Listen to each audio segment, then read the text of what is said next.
Hello and welcome back to another episode of Critical Reactions with your host Bryan. It is a Saturday. That means we're going to check out a full album today, going track by track, exploring what each song does in isolation, and seeing how it all works together within the larger artwork. Today we're going to be looking at Propagandhi's Supporting Caste, a 2009 album from them. We haven't had any proper reactions to Propagandhi in the past, but I do believe we've listened to a track or two during live streams. I'm kind of expecting some post-hardcore, I think, but I'm going to keep an open mind since I'm not entirely sure what I'm getting in store for. I don't want to go in with bad expectations and have a poor first impression. So we're going to start off with the track Night Letters. The album is 52 minutes long over the course of 12 songs. We have a lot of shorter tracks on here. However, we are going to wrap the album up with a 15-minute song, which is bonkers because I don't think any other track goes over 4 minutes. So that's kind of a big leap. It'll be interesting to see what they do with such a lengthy song to finish up the entire album. Alright, let's dive into this first one, Night Letters, and see what Propagandhi is bringing to the table today.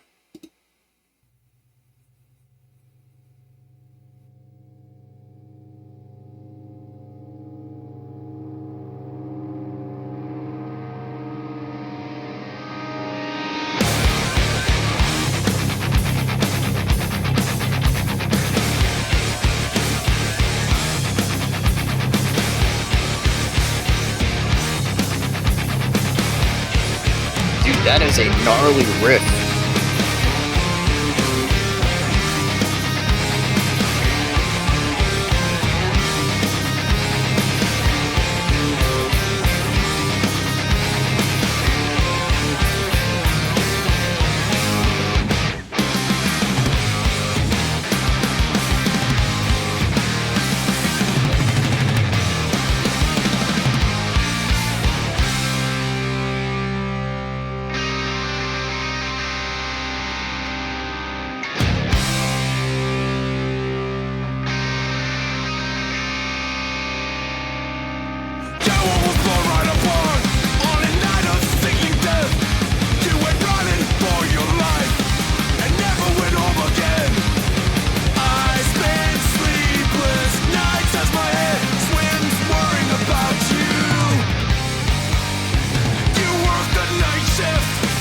There's so much information to take in.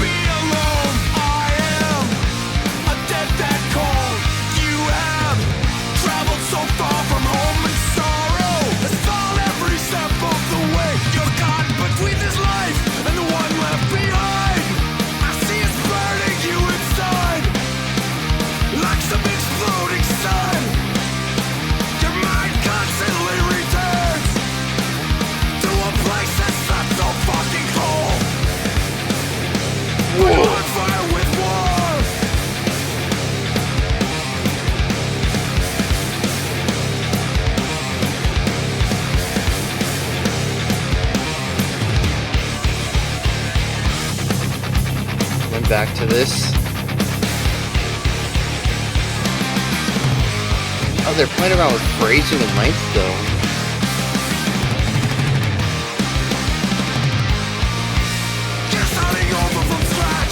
Yeah, and back to the verse, the 3-4 maybe? 1, 2, 3, 1, 2.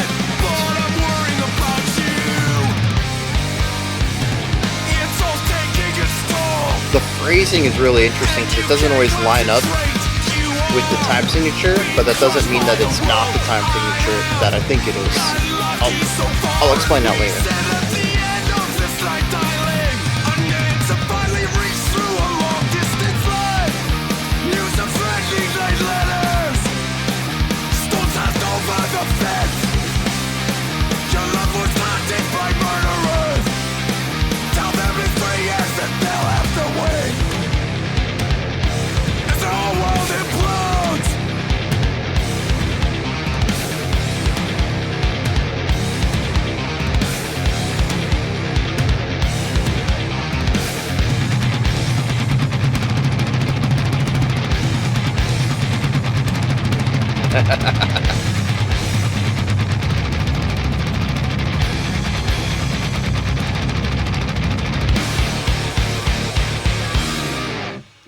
Oh, it's over.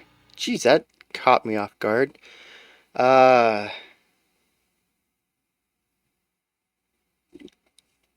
I, w- I started drumming that dun ticka ticka dun ticka ticka ticka ticka ticka ticka ticka ticka ticka on my thighs, and it's fun to drum along with too. That is a very cool idea of taking this. What were they working with? Eighth notes there with groupings of three. Da da da da da da da. Yeah, so it's like a 3-3-2 idea into metric modulation of working with groupings of triplets there instead of just groupings of three. Dude, that's fun. Yeah, and then the song just ends though. Like it felt like there was so much more to it. I think part of that has to do with the structure of the song. It's kind of difficult to see where it's going. It is just pedal to the metal.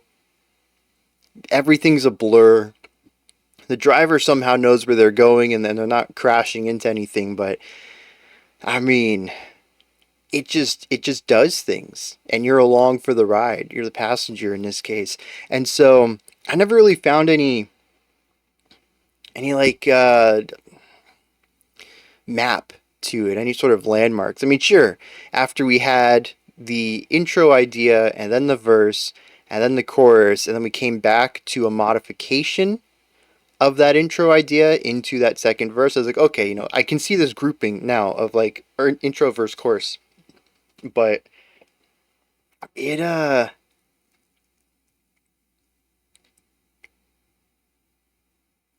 after that second chorus, it just kind of does whatever it wants.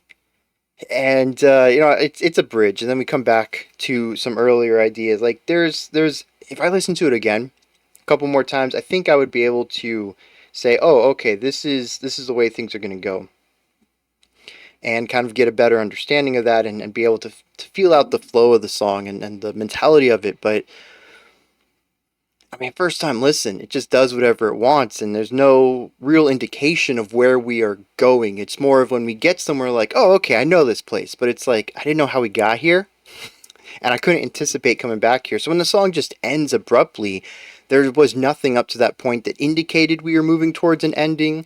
There's nothing that indicated the song was about to be wrapped up. Harmonically, it didn't really feel like we were wrapping things up. There's no finality there.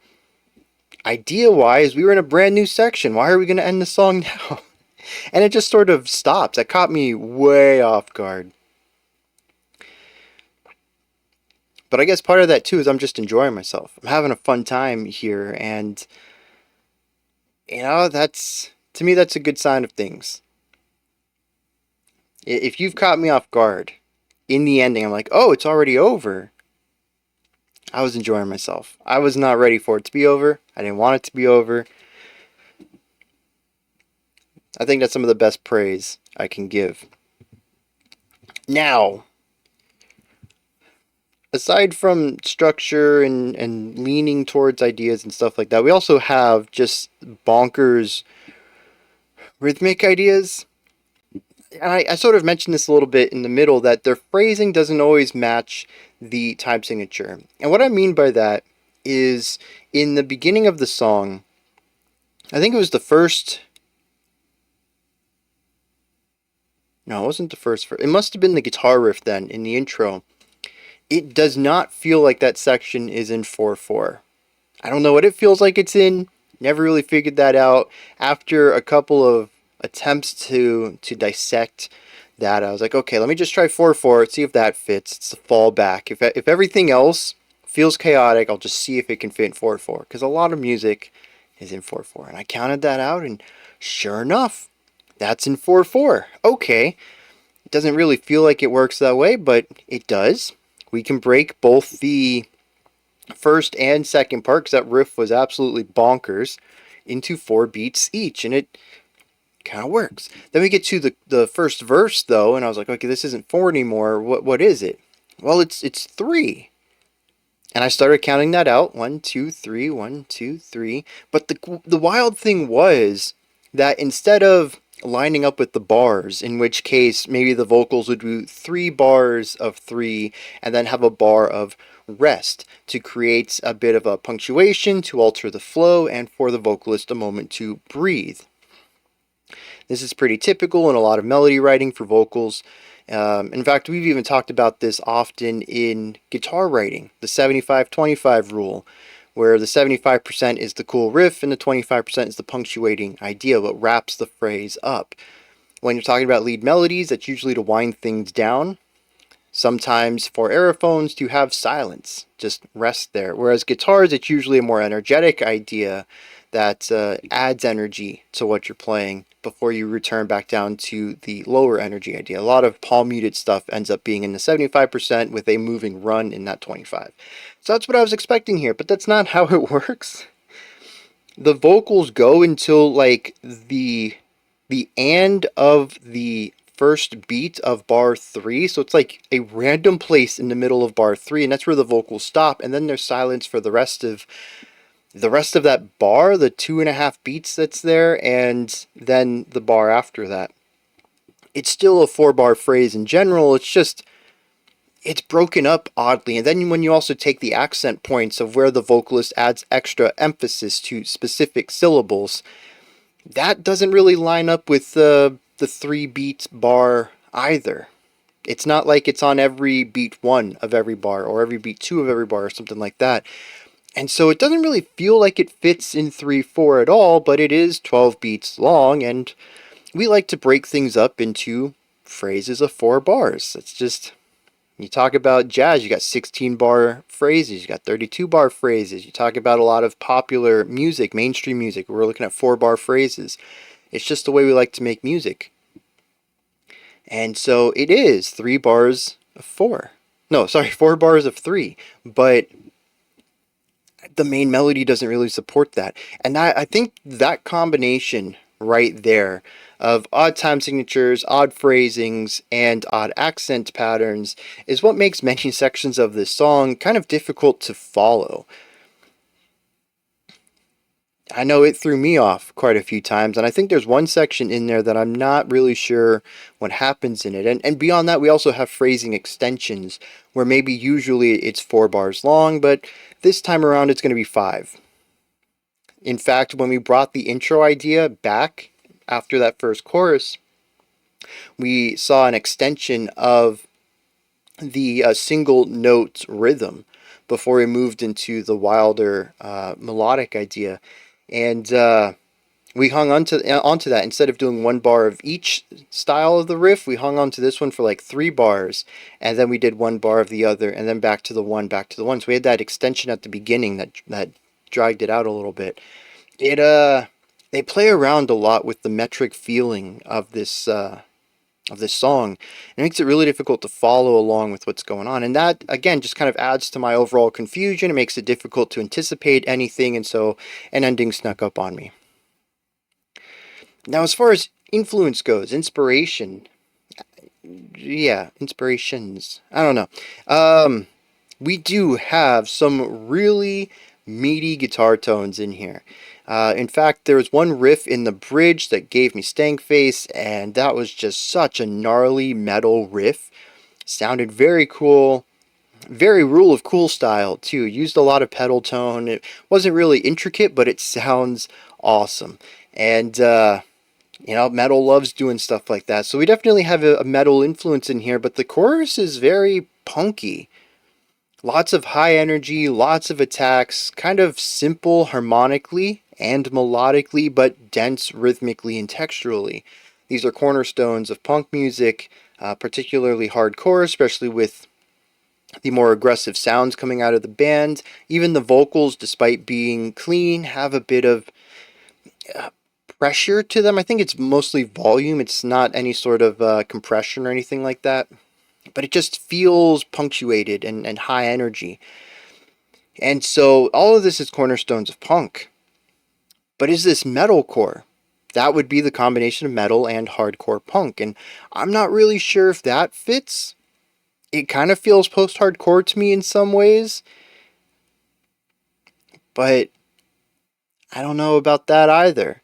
It's definitely not. Here's the thing, right? It's a post genre, which means that they took the sounds of hardcore music and saw what they could do with it. Everybody was taking it in different directions, and eventually that umbrella narrows down into a specific sound that dominates the genre name. Much like how post rock was very ambiguous when it started, before it was even named post rock, but it eventually just became long, drawn out, slow burn songs with rock instrumentation. So, bands like Talk Talk are post rock, but also they're quite distinct from what I think most people would understand post rock to be. And that happens with post hardcore too. Maybe that's where this sits. This feels like hardcore music, but it also isn't. It kind of has a metallic element to it, but not really strong in that area where I'd call it metalcore, and it doesn't fit the post hardcore vibe that kind of, like I said, the style condensed down into a specific blueprint. So maybe it is just early post hardcore. But I love this combination. I'll say some of the rawer, punkier elements are not quite my cup of tea. They are kind of poppier, I think, just having the clean vocals at times, having a clear melody on top of the energy, and it not being too abrasive sonically from the band. I wouldn't call it pop punk, but it certainly embraces a little bit more of the palatability there. That helps a lot. I'm not a big punk fan. We've listened to, not a lot, but a handful of punk tracks over the years on this channel, and the simplicity and overall abrasion just kind of bounces off of me most of the time. And so, while this song as a whole is rather complex, and there are certainly some more complex rhythms, I'd say that the verse is more of that simple, stupid caveman aggression that, I mean, it works. It delivers a very specific vibe. It's just not really for me. And so, sections like the verse just kind of bounce off of me a little bit, but it's nice contrast. When the song is as diverse as this is, it's cool to have moments like that. And so, they don't really... I don't really find them to be that big of a negative aspect casually or subjectively. But yeah, there's just a lot of influence in here. And I'm kind of curious if this is how they're going to stick with the album or if they're going to continue to explore different sounds. I hope they explore different sounds, primarily because this song was kind of hit and miss for me. Parts of it were really great. And like I said, by the end of the song, I was lost in the sauce. I was surprised it ended. I would have wanted more. But that doesn't mean that it's 100% across the board, something I was enjoying. Now, with the punk focus, I've already talked about some of the riffs just being absolutely bonkers good stuff. The guitar work is great consistently, but I've also talked about the rhythmic work, and I think a lot of this comes from the bass and the drums. Both of these guys are awesome. The bass, I think, could do a little bit more. They're oftentimes just kind of playing quarter notes at the bottom of the song, but the bass tone sounds fantastic, and there's a lot of precision to the bass work that I'm enjoying. The drums are just... It's the precision and the endurance of it all. And the flexibility, honestly. There's not a lot of melodic drumming in here. There's not a lot of fancy riffage going on with like drum fills or anything like that. But there's enough variety in the backbeat, sitting in the pocket kind of stuff that tells me the drummer is pretty knowledgeable about a variety of drum patterns for different styles of music. And I find that to be very cool, because I think this would have ended up feeling a bit flatter if they had gone through all these different styles and influences musically. As far as melody and harmony are concerned, and then the rhythms are just straightforward punk the whole time. I think that would have fell a bit flat. And the drums really help each section to stand out quite a bit. Now, and the vocals, great vocals, very strong, powerful, clean vocals. Like I said, there's a lot of punch to them, a lot of passion. Maybe might be the word I want. Not any compression. I think it's all clean. But it's a nice midpoint between the more melodic sound of like pop rock, maybe, with some poppier vocals, and the raw, angsty, yelly, shouty compression that you hear in hardcore punk. It's a nice midpoint where there is some beauty to the vocals delivery while also bringing along that angstiness from that punk side. And that works for me. It really does. As usual, I'm not usually one for extremes. I like things that sit in the middle. The vocals do a great job of that. Now, usually about this point, I would talk about atmosphere, emotion. What's the song doing harmonically, melodically? I honestly don't know. Some parts are very energetic and upbeat. The verse in particular, I think, kind of carries some upward energy. But other sections are just gritty and they weigh down on you. So some of those rhythmic sections that are very rhythmic and textual, like that ending with the groupings of three that convert into the triplet pulse. Everyone's on one note. The drums and the guitars are all playing the same rhythm. It just feels very heavy and weighty. We actually get a little bit of this in the intro riff as well. Everyone just comes in on a single note, a single rhythm, and it just has impact to it. And so we do have two sides of this, where some parts feel more energetic and others feel weighed down. As far as the harmony is concerned, I don't really know. I kind of get some of that pop punk vibe in the verse, which feels more brighter, possibly.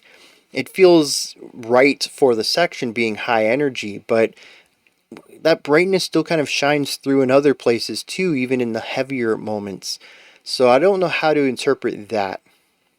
And I don't know if I should be interpreting any of it at all, because the brighter section could just be falling into the pop punk trappings, not particularly picking those sounds for the emotion or the vibe, but because that's the type of music they wanted to play at that moment. So I'm not, like I said, I'm not really sure how to interpret this. And then, of course, the structure is all over the place. Rhythmically, it is difficult to follow. There's a lot of sections in it that feel like it's not designed for palatability from a rhythmic perspective and a structural one. And so that could, that could be speaking towards a type of complexity or feeling lost, confusion, or maybe, again, I'm just reading into it and they like to play a lot of wonky rhythmic phrasings. So, I mean, this could be a Dillinger escape plan where you're not supposed to look into that so much as it's just the aesthetic of the group. So, like I said, I have some questions. We'll see if the lyrics kind of line up with anything on this one, but I don't have a definitive idea of what this song, musically, outside of the lyrics, is supposed to be saying. So, let's dive into the lyrics, see what's going on there. We'll push forward with the album. Alright, this song is about a narrator talking about someone else, and the someone else is actually a group. It's this group of people who had to run away from their home and now live somewhere else. That it says that you work night and day trying to make things work in your new home, but you're still sending money back to where you came from. And it says that life hangs in the air. So whatever's happening that made you leave is still causing issues back there. Mentions how it's all taking a toll on you and you find it difficult to concentrate as you're being crushed by the world. Now, it's all spoken very clearly, very plainly. I don't know that I would have known what this was about without the annotations, but it mentions that this is about the bassists. Yeah. The bassists' experience and observations about the refugees in Winnipeg and the struggles and hostility they continue to face from both their home country and their new home. The refugees they're talking about are Afghani refugees who moved to Canada to flee an oppressive government. And that's a really interesting topic to write about.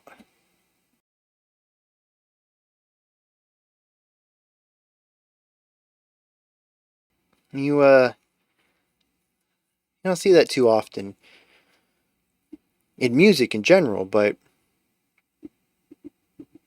in rock, I think more specifically metal. But I think it fits. There is definitely a sorrow to this, an empathy. But more than anything, I think there's an anger to this. It starts off, says, your world was blown right apart on a night of sickening death. The vocabulary used there is not an apathetic one. It is one of anger. It's not purely sorrowful, though there is, again, some sorrow in there. But the words here are angry. And I think it matches the feeling of the song. And maybe even the chaos of the music fits the narrative of the refugees. Their life thrown into chaos as they have to flee the only home they know and go somewhere very foreign to them. Also, something else to note is that the vocalist on this one is Todd Kowalski. It says that it's not the lead vocalist of the group, but instead the bassist. So that's interesting, kicking the album off with someone who we probably won't hear singing again. Let's dive into this next one. It's called Supporting Caste, the name of the album, and it's one of the longer tracks on the album aside from the outro. Let's see what's going on with this one.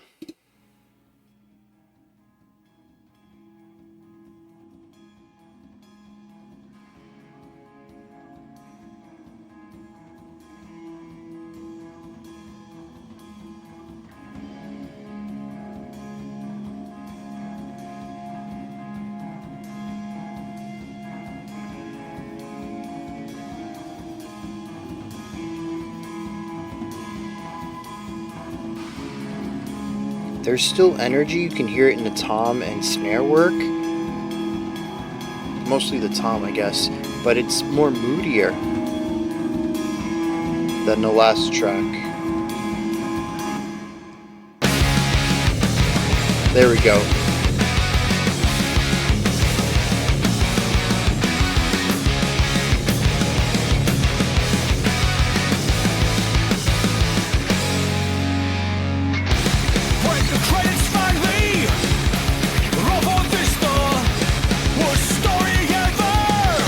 So if you follow the snare in the last section, you get 11 beats, but here we're up to a 4/4, 4 bars of 4.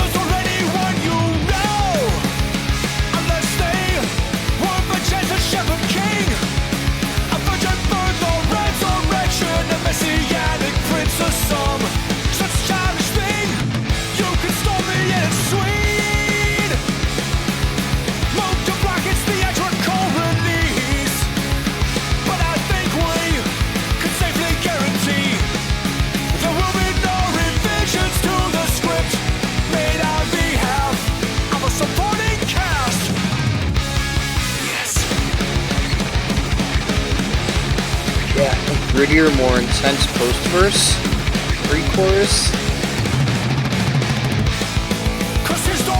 Back to the more open sound that the verse had.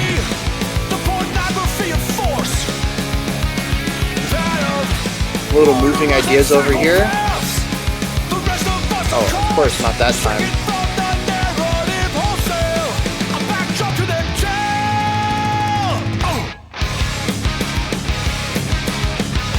You know, they kind of remind me of Rise Against.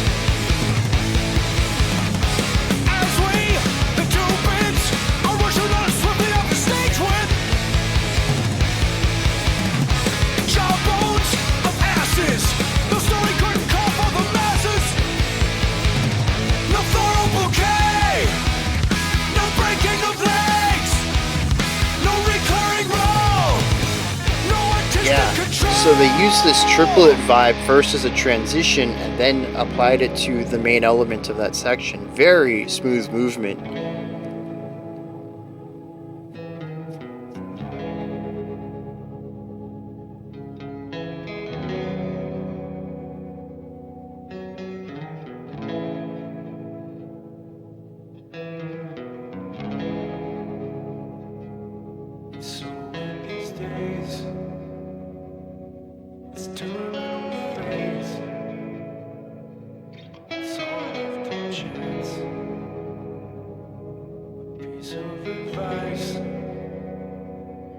Cast on thin ice. You may as well dance.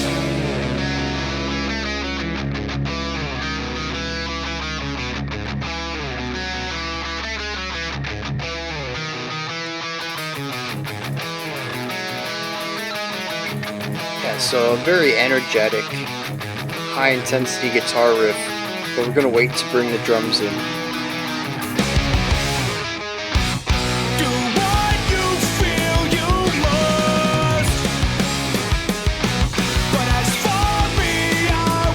And a variation on that original guitar riff here too. Changing up the rhythmic flow of it, the general pulse.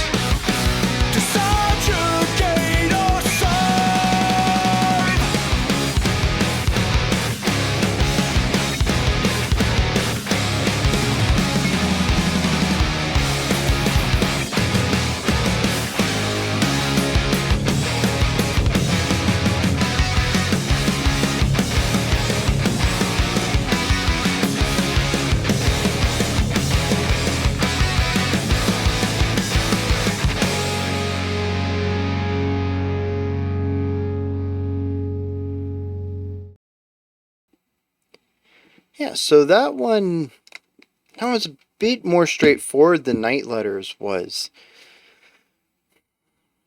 It did have some interesting rhythmic switch ups.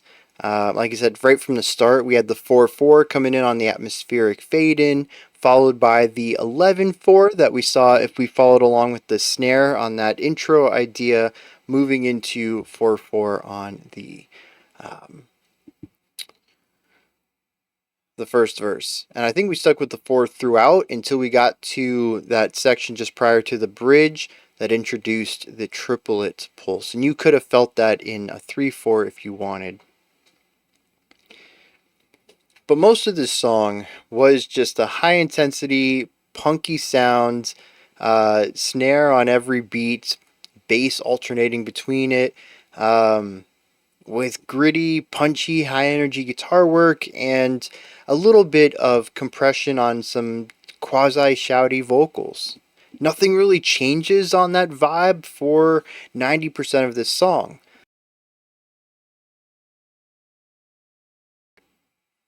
That is until the bridge slash outro. Somewhere in there, we switch off to a single guitar and some lighter, clean vocals. They play the same melody at the same pitch. It's not harmonizing, it's just texture layering. And the guitar that I think is placed over here has some reverb and extra effects on it that kind of bleed over here. And it creates a little bit of movement in that direction, but not really anything that adds more to that part. Shortly after this, we bring in that final guitar riff by itself, and then eventually with the other guitar, and then the ride cymbal, I think it was, maybe. Might have been, yeah, I think it was a crash, actually. And just a light way of bringing layers in before using a more intense and rhythmically disjointed version of that initial riff there. We have a verse, chorus, bridge, outro idea. And it's kind of neat to see how all that works together, though. Like I said, generally it's all sort of the same energy throughout. There's very little changes to it.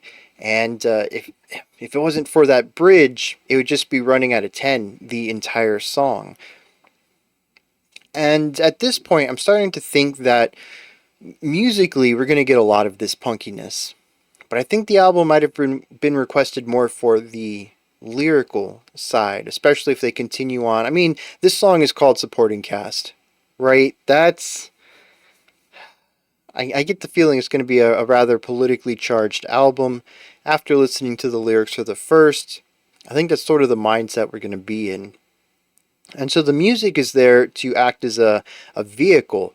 It's not completely mindless. There are some twists and turns to it, but I generally think we're going to get a rather straightforward, punkier side of music here. Not really looking at many catchy melodies, just kind of looking at, fun might be the wrong word, but high energy, driving, moshable punk ideas, whether that comes from the guitars or the drums or the vocals just kind of doing what they do. And the vocals are actually interesting here. We saw a little bit of this on Night Letters, but I think it leans in here more, much more, in a way that brings it to my attention. But there are pitched movements in the vocal melody, but they're not really large. We're looking at small movements, usually moving up to the next notes up or down compared to the one we are at in the chord. We're not making these, half octave or full octave jumps. We're not moving into different ranges. They're all sort of all in the same range of notes. Movement is very minimal. It's about the delivery more so than the melody. And so I'm kind of hoping that doesn't persist. I think it will, because it gives me a pretty general punky vibe. It matches exactly what they're trying to do, and I've heard plenty of music that uses something similar, but it's not a very dynamic vocal style. I think Night Letters had a little bit more contrast in it that I would have liked to see here. Now, we did get that cleaner vocal that did focus a bit more on pitch during that bridge, but it was also very quiet. And it stands out in isolation. Nothing else was like that, so there's no way to work harmony into that, at least in this specific song. I would like to hear more of that across the album, though. But again, I'm not going to expect it. I don't think it's the style they're going for, and if we get more of it, it'll be a nice surprise. So, like I said, we have punky drums that don't really change much throughout here. It's a lot of high energy, lots of snare accent, usually every beat, and putting bass kicks between those and putting some sort of cymbal on top, not necessarily in any sort of rhythmic syncopation, but more of a rigid rhythm, creating a driving force in the drums.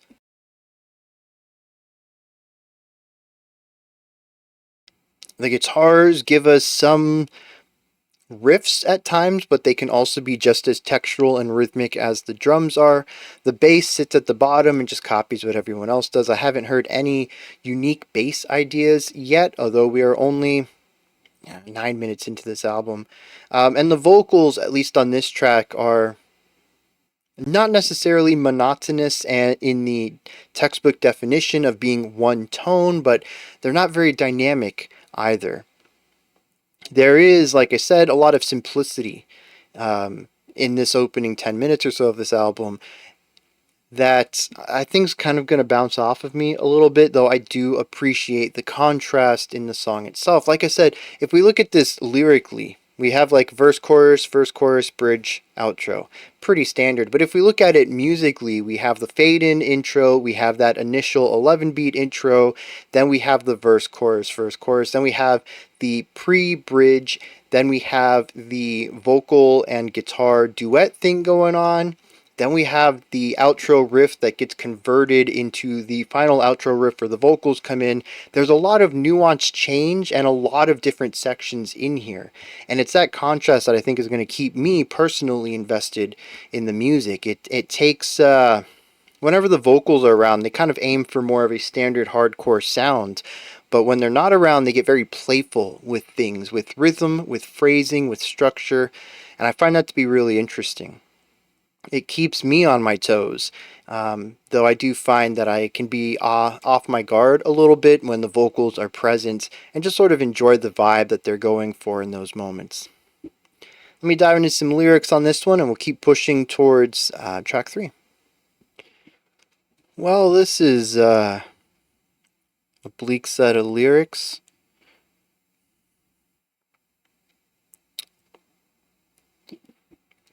I'm just going to kick this off from the very beginning. I'm going to read a few lines. It really set the overall tone for everything.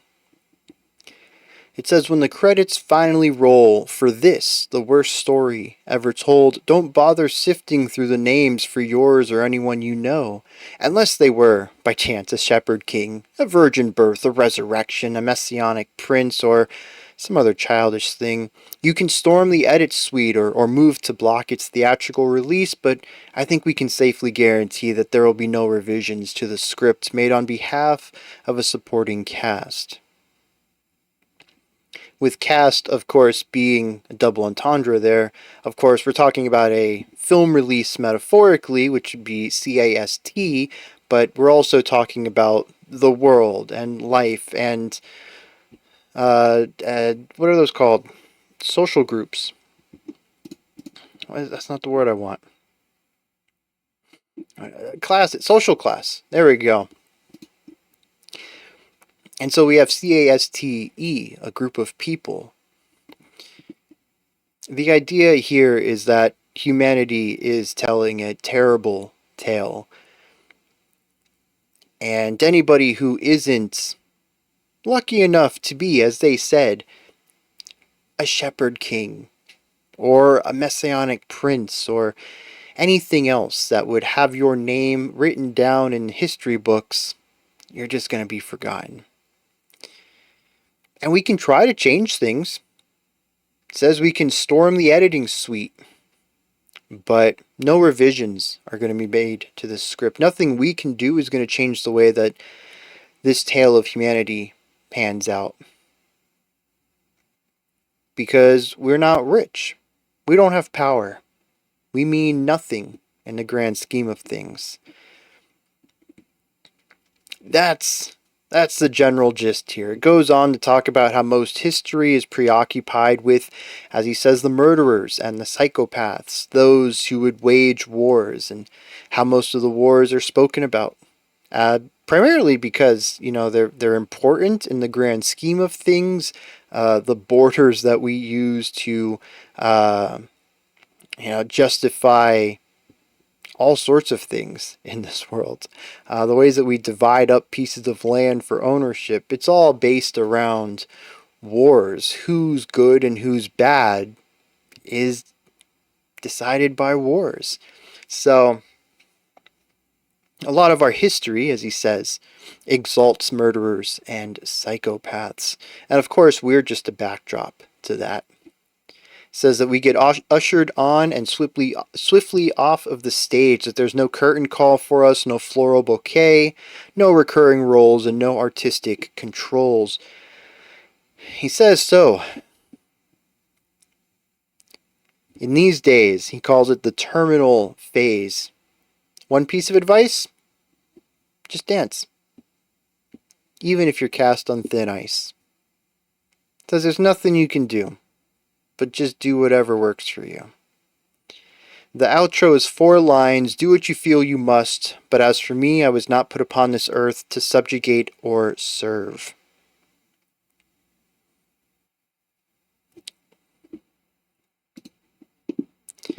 Alright, so we have one story about people having to flee their home because of an oppressive government, and another story of how humanity is just the worst and we continue to go in this downward spiral, which, I don't know, for something happened recently. It feels very appropriate for today.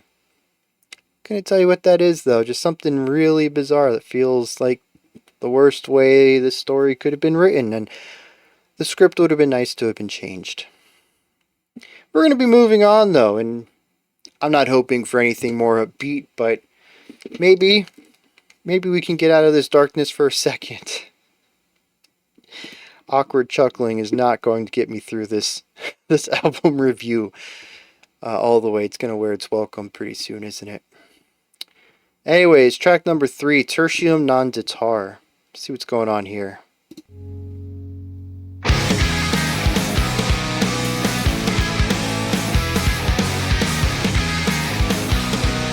I was talking about the riffs being good but not really catchy. That one kind of dances with a bit of catchiness.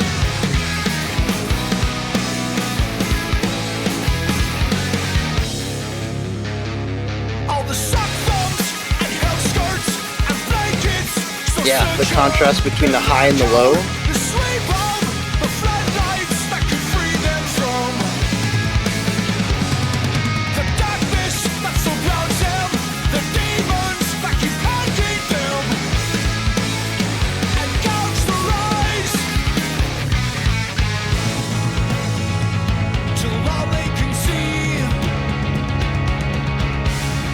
harsh transition into this, but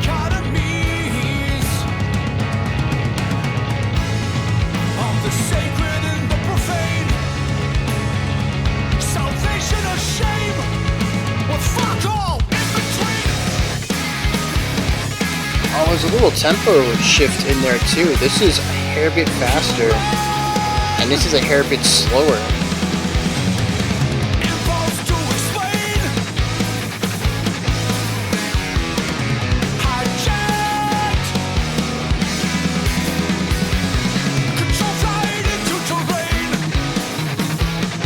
Oh, some bass work, yeah.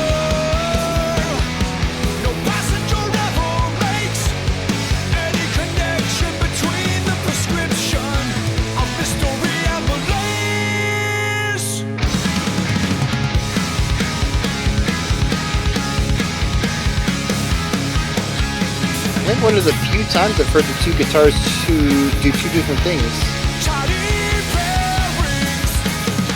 I mean, one's just a drone, but still.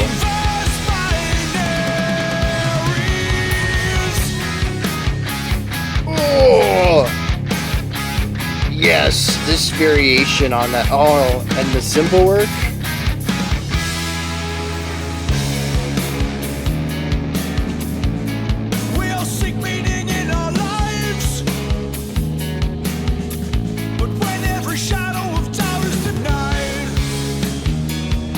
Oh, yeah.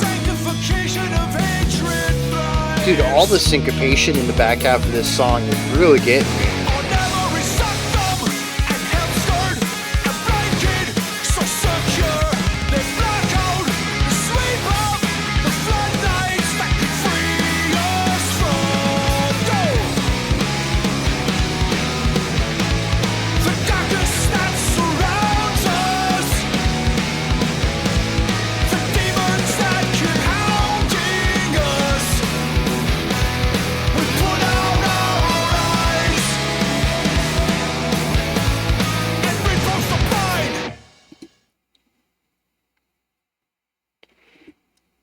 Yeah, okay, so, like, I knew that was gonna be a top song for me.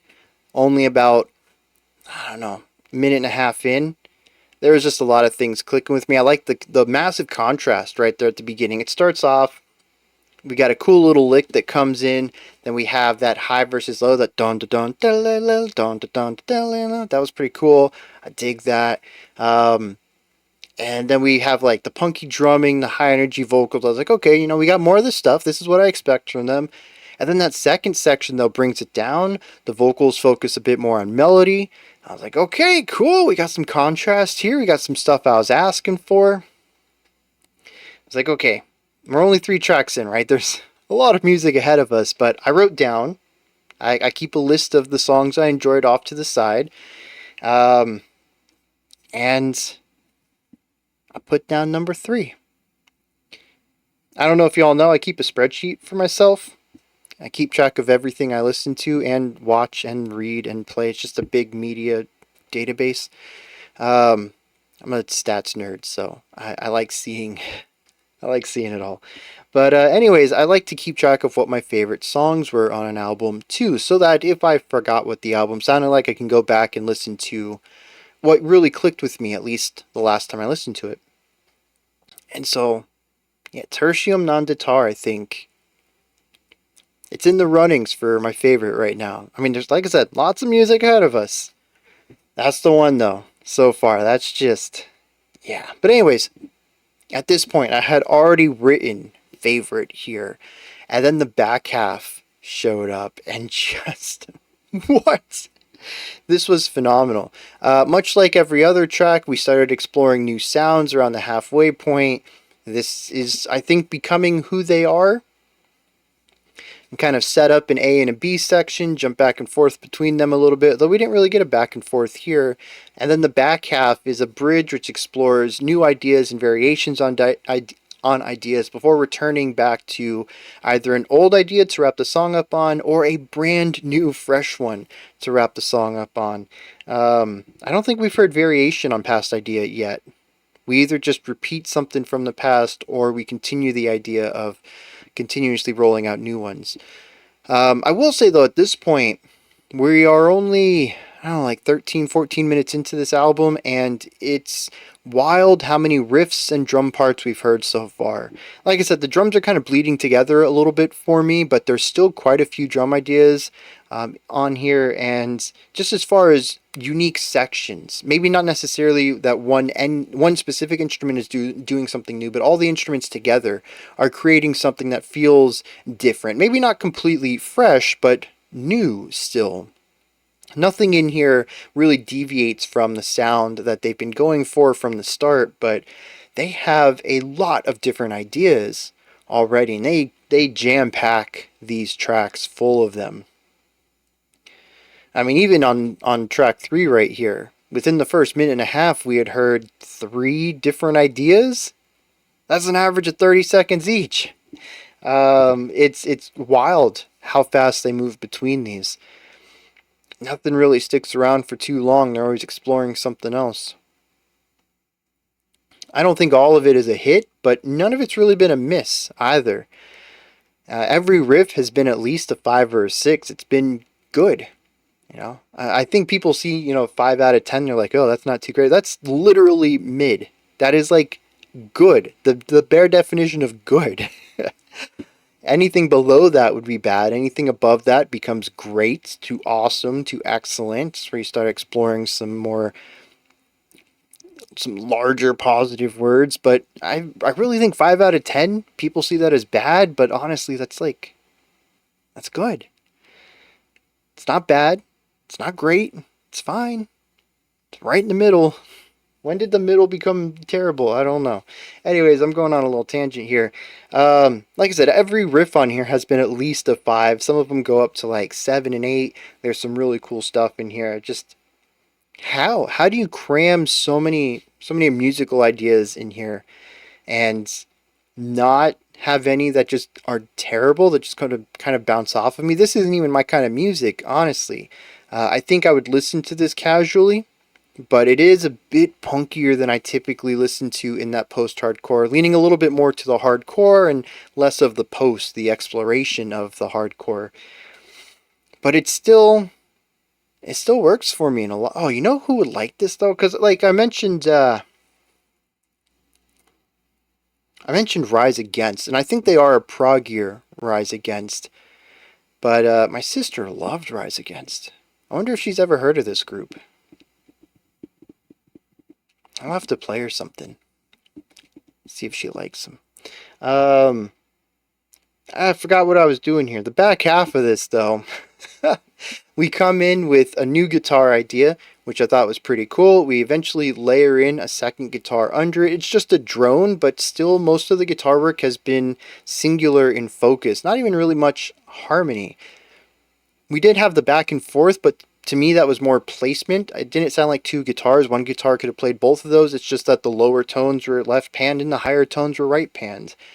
But this was 2 unique guitar lines going on simultaneously, which, like I said, I think is new for the album. If it's happened before, I just missed it somehow. A lot of the guitar work feels unified, though, where they're both coming in on the same idea to increase the impact and size of it, which makes sense. It lines up with a bit more of the simplicity in their aim, I think, in creating complex meta ideas. Like when you look at the song as a whole, it's very complex, but each individual idea is going to be a bit simpler. Just kind of groove with it easier. So this was just really interesting to hear the split there. And then we came in with that very cool guitar riff that we eventually turned into something a bit groovier with some syncopated hits on it. The snare in here was on the ands of 1 and 3, I think. It was kind of awkward, but it ended up working well. And yeah, I mean, just like everything in the back half was a very cool evolution of where we started with the bridge. And I thought that was very cool. The other thing that stands out to me on this, and I don't know why I didn't pick it up earlier, I'm pretty sure that I think about things retrospectively that it's been present in every track, which is tempo changes. Not enough to be super noticeable, but enough to be felt. We're talking 5, 10, 15 BPMs maybe tops on some of these. We had several back to back on track 3, speeding the are increasing the speed of the song, bringing it down a little bit, punching it back up. Not quite as high as we were that first time, but a little bit more than we were just a second ago. All of it just to not necessarily feel like we are doing some starting and stopping, like stop and go traffic or something, but just generally hitting different speed limits on a long journey. And it feels nice. There's no lead up to them in this song, at least. I feel like the drums have been a little bit better about introducing new time feels through metric modulation in the past. Here it was very rigid. We were at this tempo, now we're at this tempo. Nothing smooth about that transition, but it sounds very cool. And like I said, bringing up Rise Against again, this is something that they sort of put in their corner as when I think of songs that constantly change tempo, especially in the punkier side of things, Rise Against it was kind of their shtick, at least in the mainstream world, and I'm sure they're not the first or only punk band to do something like that, or punk adjacent band to do something like that, but like I said, in the mainstream world, it kind of became their shtick, and it feels a lot like it here. It feels like a gear shift, honestly. That might be the best way to talk about it. Not necessarily changing up too much, and we're not slamming on the brakes, but we are changing the way it feels just ever so slightly. I'm going to check out some lyrics for this. We're going to look at the next two songs back to back as the next song is track 4. Yeah, we're going to listen to that one by itself, maybe? We'll see, because track 5 is only a minute. I'm trying to figure out if I want to put that after 4 or have it lead into 6. Anyways, lyrics for 3. You remember last track? I was like, maybe we can go to something a little brighter. Nope. This song is about forced dichotomies of when there can be something between a black and white option, something gray, but it's removed in order to create hatred, in order to destroy, because it's easier to divide if things are divided into two states. You either are or you are other. And that is how people get controlled. It is thought control in a way. The song states that people are in a fearful state, that darkness surrounds them, demons hound them, and thus they gouge out their eyes until all they can see are rigid dichotomies of the sacred and the profane, either salvation or shame. There is either a positive idea or there is a negative idea. We have no need for anything gray in the middle. You're either with us or you're against us. Now, I do think the interesting use of sacred and profane, salvation and shame, sacred and salvation immediately, to me, the combination of those two lines, especially bringing in the concept, the opposites being profane and shame, read religious. It's the only thing in here I think that reads religious, but I do think it's interesting. Well, we do have the idea of demons that keep hounding. So maybe this is particularly pointing a finger at religion's use of you're either saved or you're banished to hell, at least in Western religion. But maybe that's not exclusively what they're pointing a finger at. It says that humans have an impulse to explain, but it's been hijacked, and now we have a controlled flight into terrain. Things are going exactly how they should, and yet we are still going to crash and burn.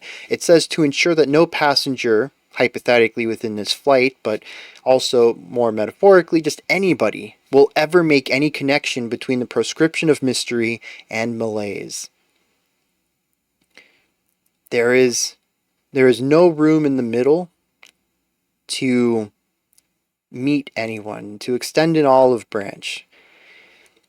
And he says that the purpose of this hijacking to explain things, to create a tidy pairing of inverse binary, is that when every shadow of a doubt is denied, the sanctity of hatred thrives. And thus, again, we come back to the beginning, where everybody is scared. It says the darkness surrounds us, the demons keep hounding us, we put out our own eyes.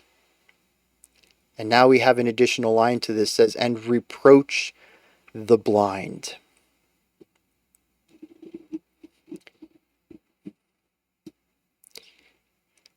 The second song in a row feels very appropriate today. The division of people in order to brew hatred. Not liking this album. No, it's good. It's good. It's just heavy, you know?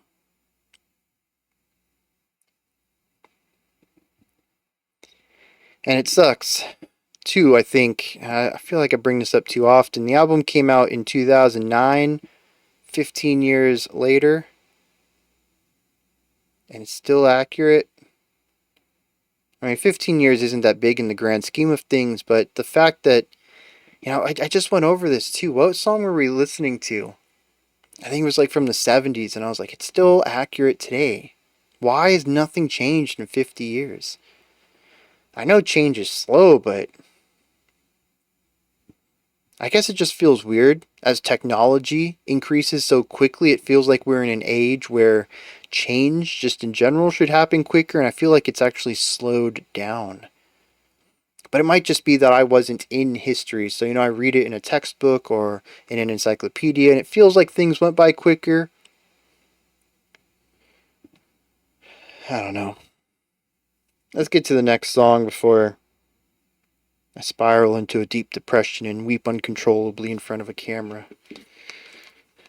End up editing out like 30 minutes of this video, even though I rarely edit these videos at all. I like to present them as I very authentically. You get exactly what I'm hearing in the song. No extra time to think about it. You get my authentic, genuine reaction to stuff.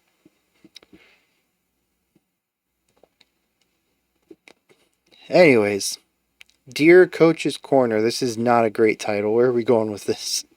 Let's find out. That was sickening last week, by the way. What?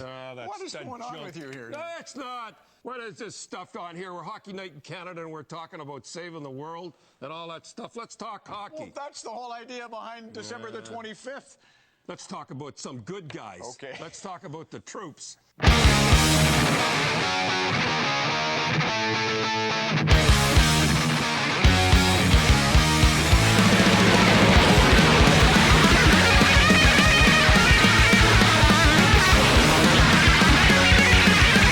Very thrash.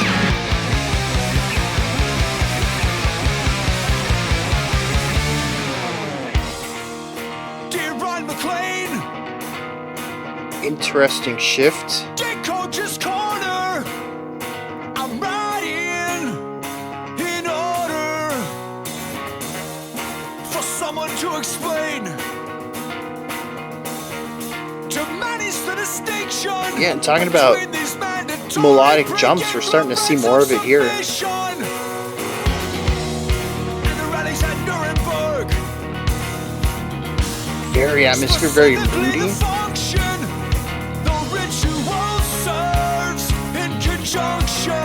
Dual guitar work. With what everybody knows. Oh, we got some unique bass lines. I'm just appealing to your sense of fair play. When I say she's puzzled by this incessant pressure for her to magnify collective will, yellow ribbon lapels as the soldiers inexplicably repel down from the arena rafters. If that's so insane, we'll be grudged for screaming laughter.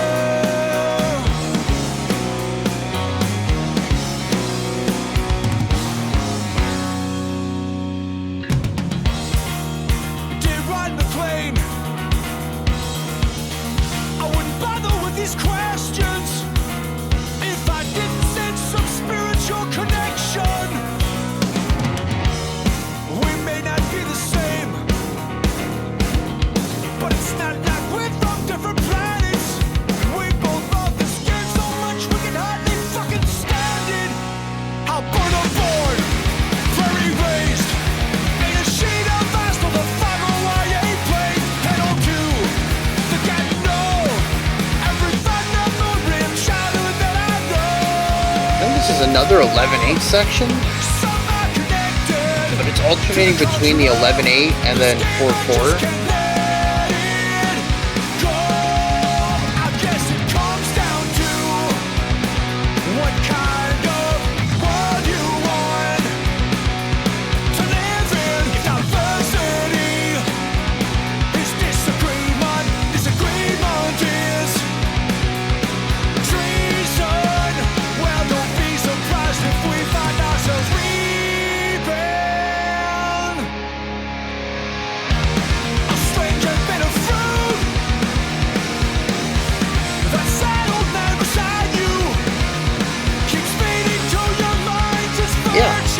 this was the verse, but it's with the higher energy of the chorus.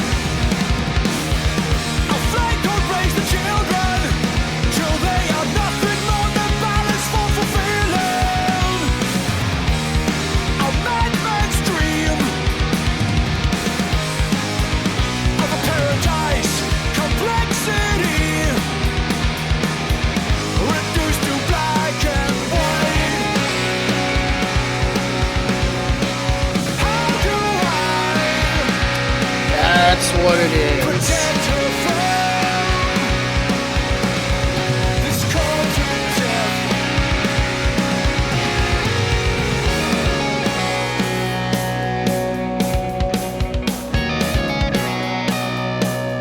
Ooh.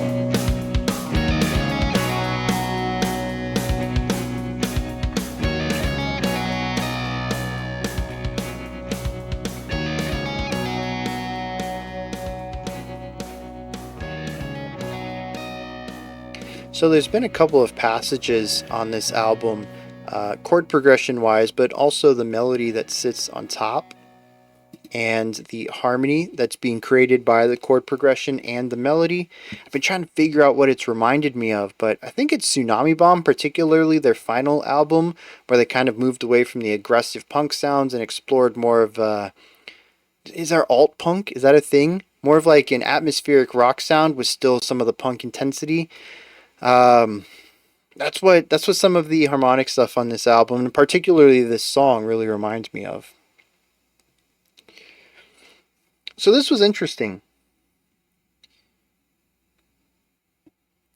This song follows verse, chorus, bridge, chorus setup. It's rather straightforward in that way. It also ditches some of the punkier ideas that we've heard throughout. Granted, we have this thrash metal intro that kind of comes out of nowhere and is never revisited again. But the verse kind of is a more alt-rock sound, very atmospheric, very moody. It's not very aggressive or in your face. It's very, what's that word I want? It's more quietly spoken, I guess. That's not the phrase I want, though. But I love it. It's a lot of longer held out notes, not a lot of aggression from the guitars as far as attacks per bar, not a lot of hits from the drums per bar, and it basically creates this dark, brooding atmosphere for the vocals to excel in. And the smart decision here was, if they're going to create all this room for the vocals need to be more expressive than we've heard in some of the other tracks. And sure enough, there is still a forward presenting passion and energy to the vocals here, but they focus more on pitch than anywhere else. We actually have some larger jumps in pitch here, and it's actually some very cool melody writing that presents a bit of contrast to the lead melodies that we've heard throughout the album so far. This song stands out quite a bit, and I think is so far their most palatable as far as standardizing structure and time signature and melody writing. There's also another element that I think makes it more palatable. It's contrast. The movement from the moodier verse into the high energy chorus, despite using a very similar guitar riff to frame all of this, it creates a sort of a thread that ties the two together, sort of two sides of the same coin kind of idea. But we do have this movement from low energy to high energy that we really haven't seen too much on the album. There's been a couple of places where we bring the energy down, but they're usually part of a bridge, something that we see once and never return to. Whereas here, it's a core part of the song. It is the verse, something we return to frequently.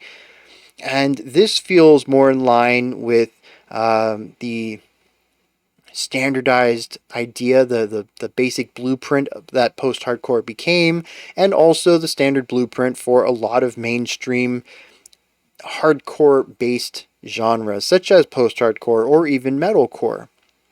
The idea of having a quiet verse and a high-energy, impactful chorus and bouncing back and forth between the two of them. We haven't really seen anything like that This album, as I mentioned, is quite progressive, at least in its structure and rhythmic ideas, and this one is rather straightforward. I dig it in contrast, and I think part of me likes it. It it allowed me to relax a little bit more and just enjoy the song, as I could predict what was coming around the corner, something I haven't really been able to do up until this point.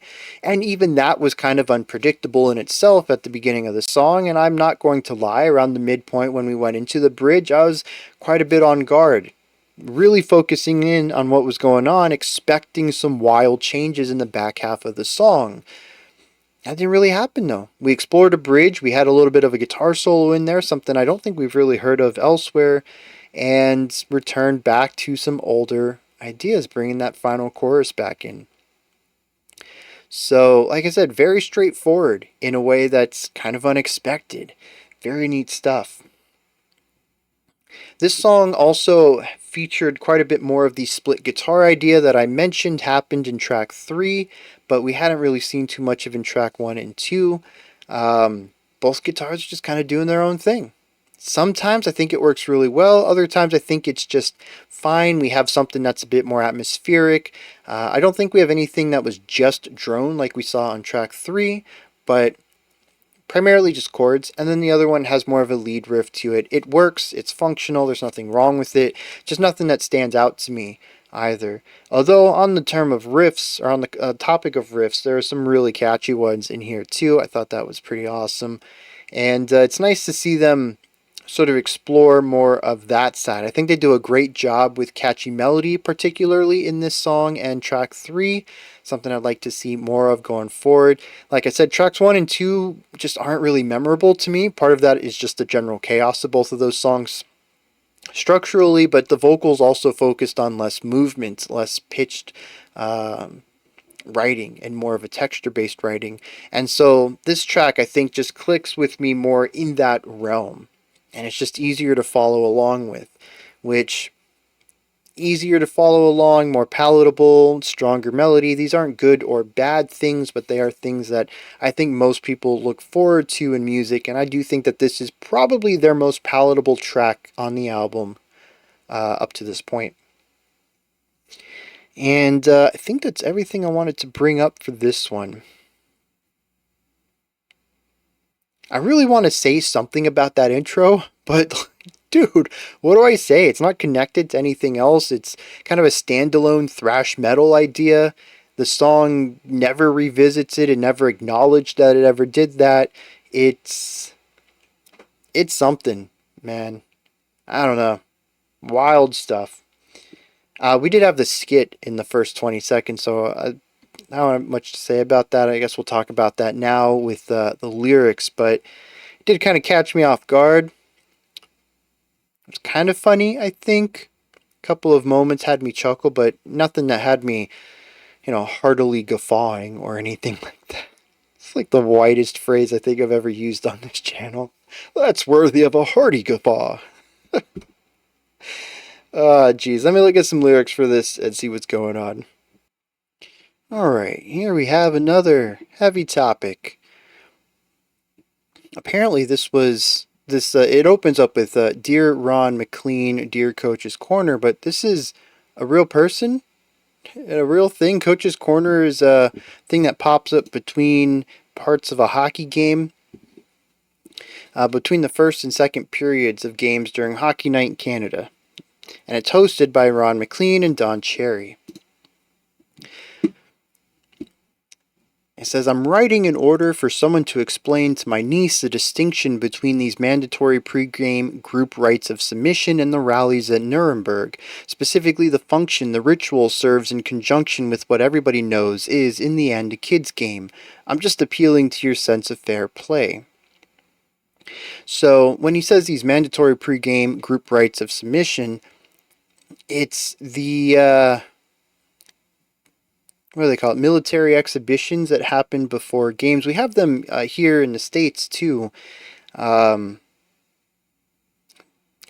maybe, where they fly jets over the stadium. But apparently there's been some pretty wild ones that go on in Canada. In fact, at one point he says that one of the shows, soldiers rappelled down from the arena rafters. And somebody linked a video to it. Yeah, sure enough, the Canadian forces just rappelling down before the game starts. He says, what's the purpose of all of this, and why does it seem in line with some of the rallies at Nuremberg, which were there for propaganda purposes? Very clearly from the beginning stating the purpose here that he doesn't believe these should be a part of the sport because of how they've been used in the past, and drawing this parallel perfectly, but also presenting it as a question: why do we need this? The rest of the song kind of falls in line with many of these same ideas, but coming at it from different perspectives. At one point he says, "Hey Ron, you and I really aren't so different.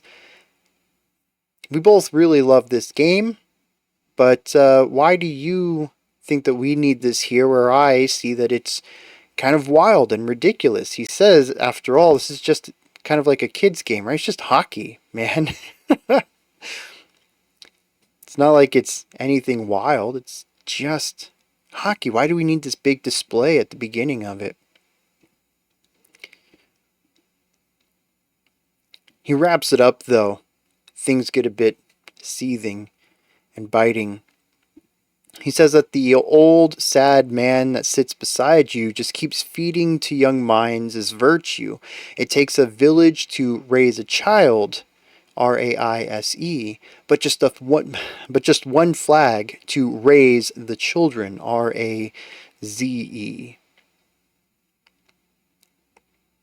He calls it a madman's dream of a paradise. It's complexity reduced down to black and white.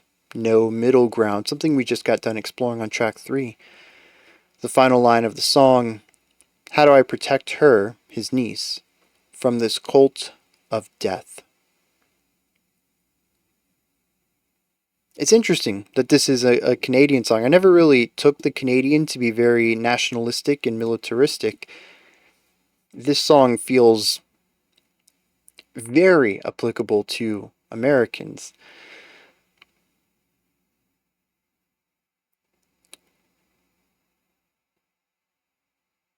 I've been trying to piece some of these ideas together, songs lyrically and musically thematical. How are the themes overlapping and interplaying? And I really don't see much of that at all, other than just a general angst, something that punk does well, present across all of these tracks. The vocalist is angry, the music is angry. But with this one being their most palatable, I'm kind of curious how it lines up with, again, the justified anger in the lyrics.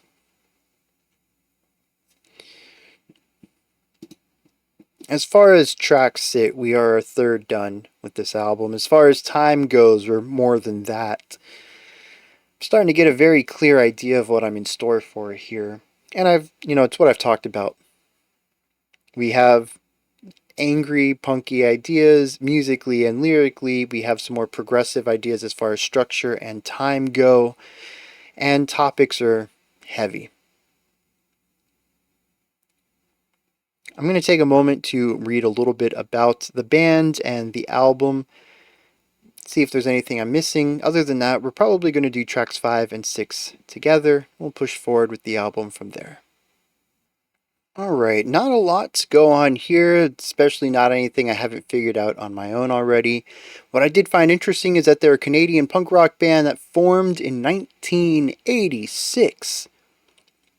This band is older than me, and they were still putting out music in 2017, and if supporting Caste from 2009 is anything to show, they still seem relevant in a lot of ways, musically and lyrically. It's not like they're really feeling at this point like a 20-year-old band. Now, And it says while their earlier work was aligned with punk rock and skate punk traditions, later records moved towards a heavy, more technically heavy metal influenced sound. Both in lyrics and hands-on activism, the band members championed various radical left-wing and anarchist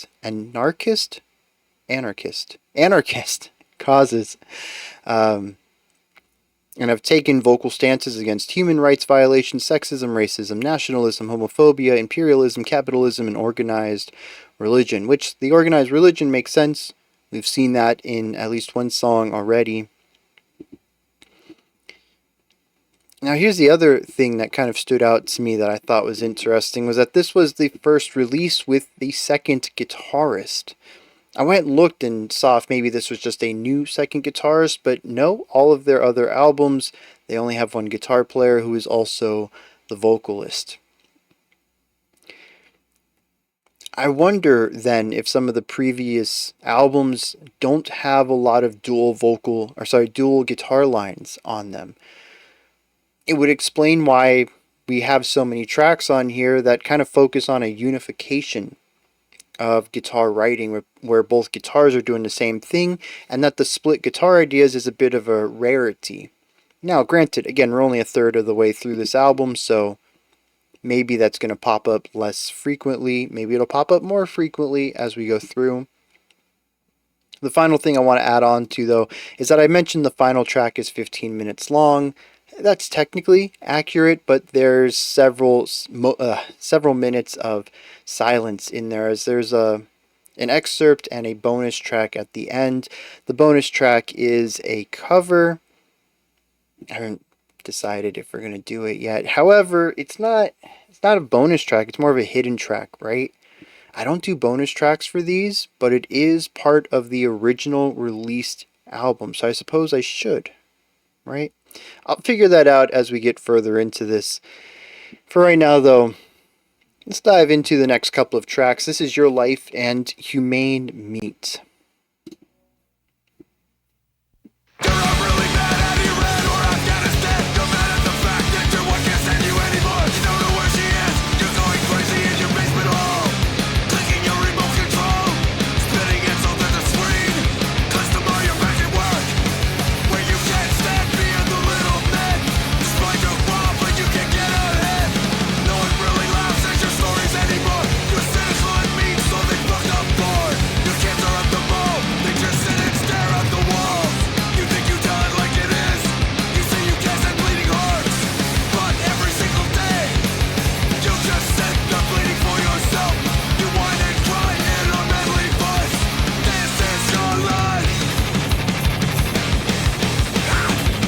Whoa.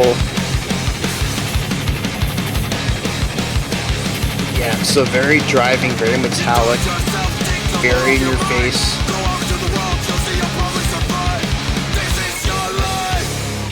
It makes sense they would gravitate towards thrash, given their punkier origins.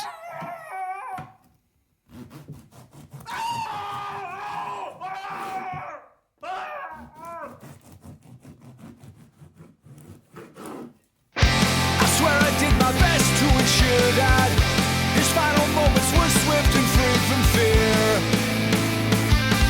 but consideration should be made for the fact that Sanding Case was my first kill. And see, musically this is a bit light.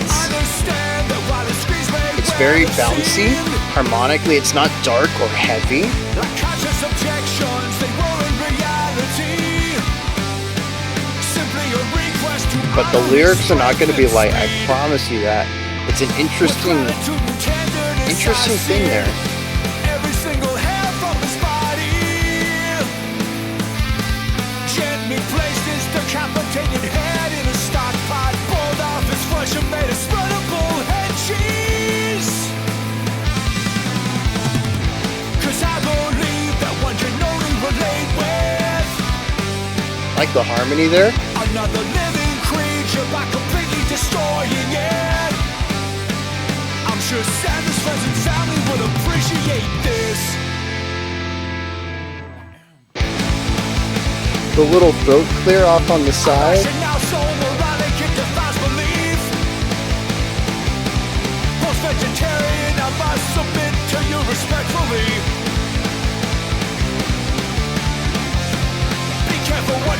love you wish for. Someday it may come knocking on your door. Let me in. That's Let me cool. fucking in. Yeah, and taking that last rhythm, but chopping it up. I just wanna fully Chopping it believe. up is probably a poor choice of words. I swear I'll do my best to ensure that your final moments are swift and free from fear.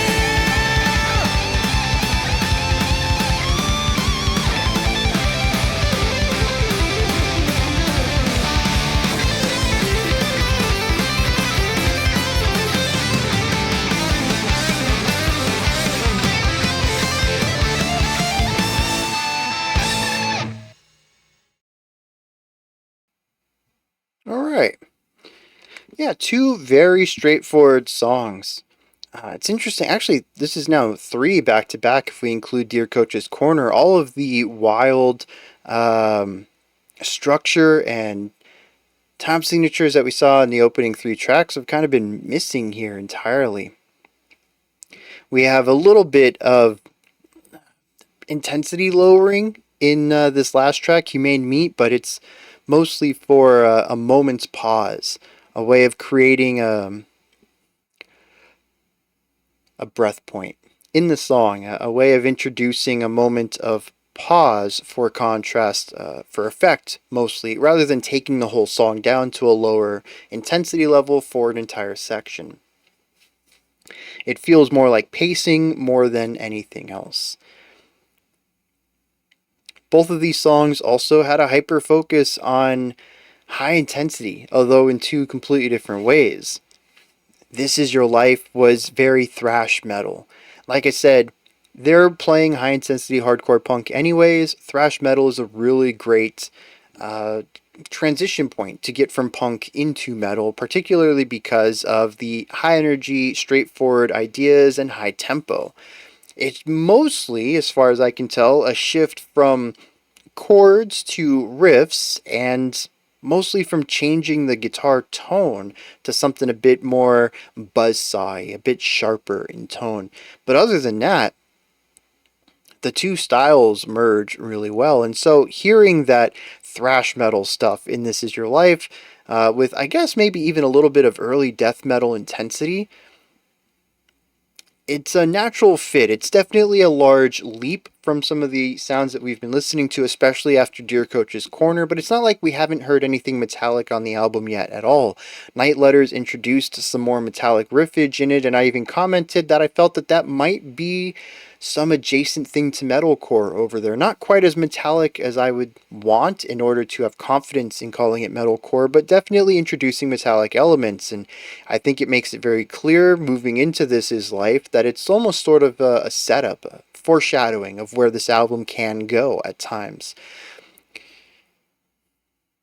But that's all that This Is Your Life is. It is straightforward thrash metal, fast playing, intense gnarly riffs, and loud vocals. Heavy drumming, constant drumming, almost brings in a bit more of the punk side with that heavy emphasis on a constant snare.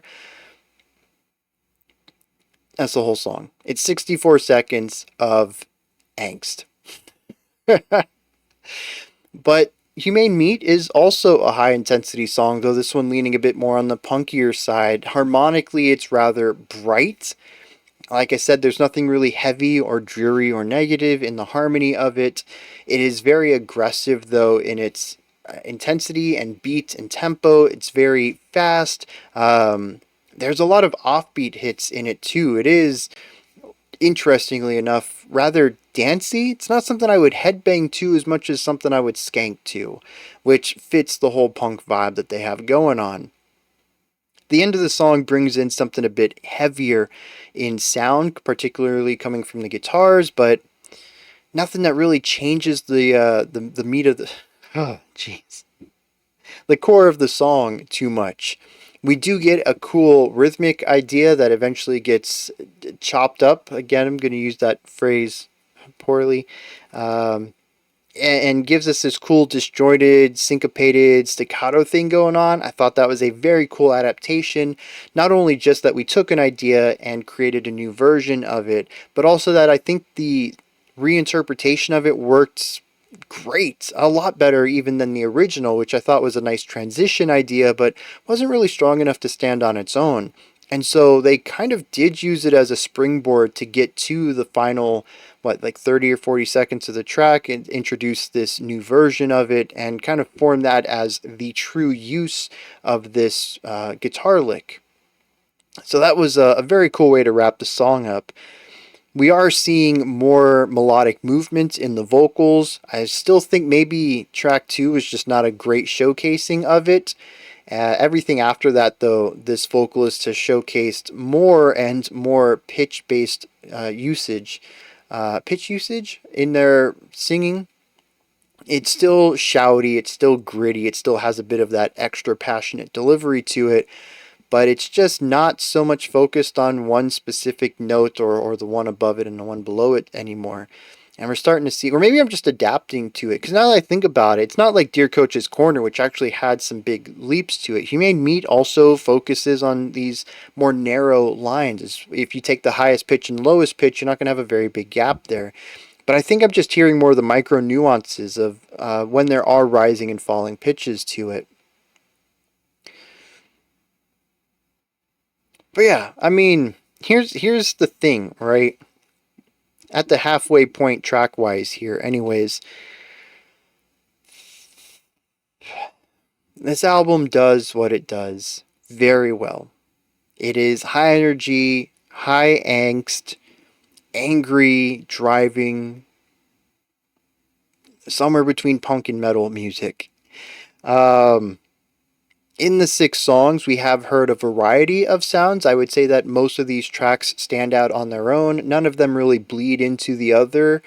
But at the same time, from a much larger perspective, getting outside of just the constraints of this album, they're all generally kind of the same thing. And there's not a lot of depth to them either. I find my analysis sections dwindling in length. There's less new things to talk about in them.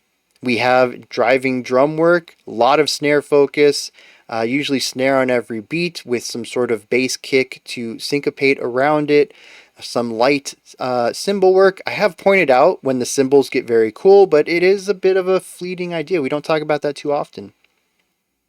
The guitars are frequently, as we saw in these last 2 songs, chordally based. We did get some solos at the end of this one. We have heard some pretty gnarly riffs, more metallic style guitar work on this album, but for the most part, I'd say a majority of what we've listened to is chords that primarily focus on texture and rhythm, and vocals tend to be a bit more withheld, restrained as far as pitch, and more focused on the passion of the delivery. It's still sonically harmonic. Nothing that the vocals have done have really leaned into dissonance or anything like that. They're not poorly sung or anything like that, but they are focused on the anger of the delivery. And so taken from this perspective, and I know it's reductive and it's not fair, you could do this to just about any album, but a lot of these songs do kind of focus and touch on many of the same ideas.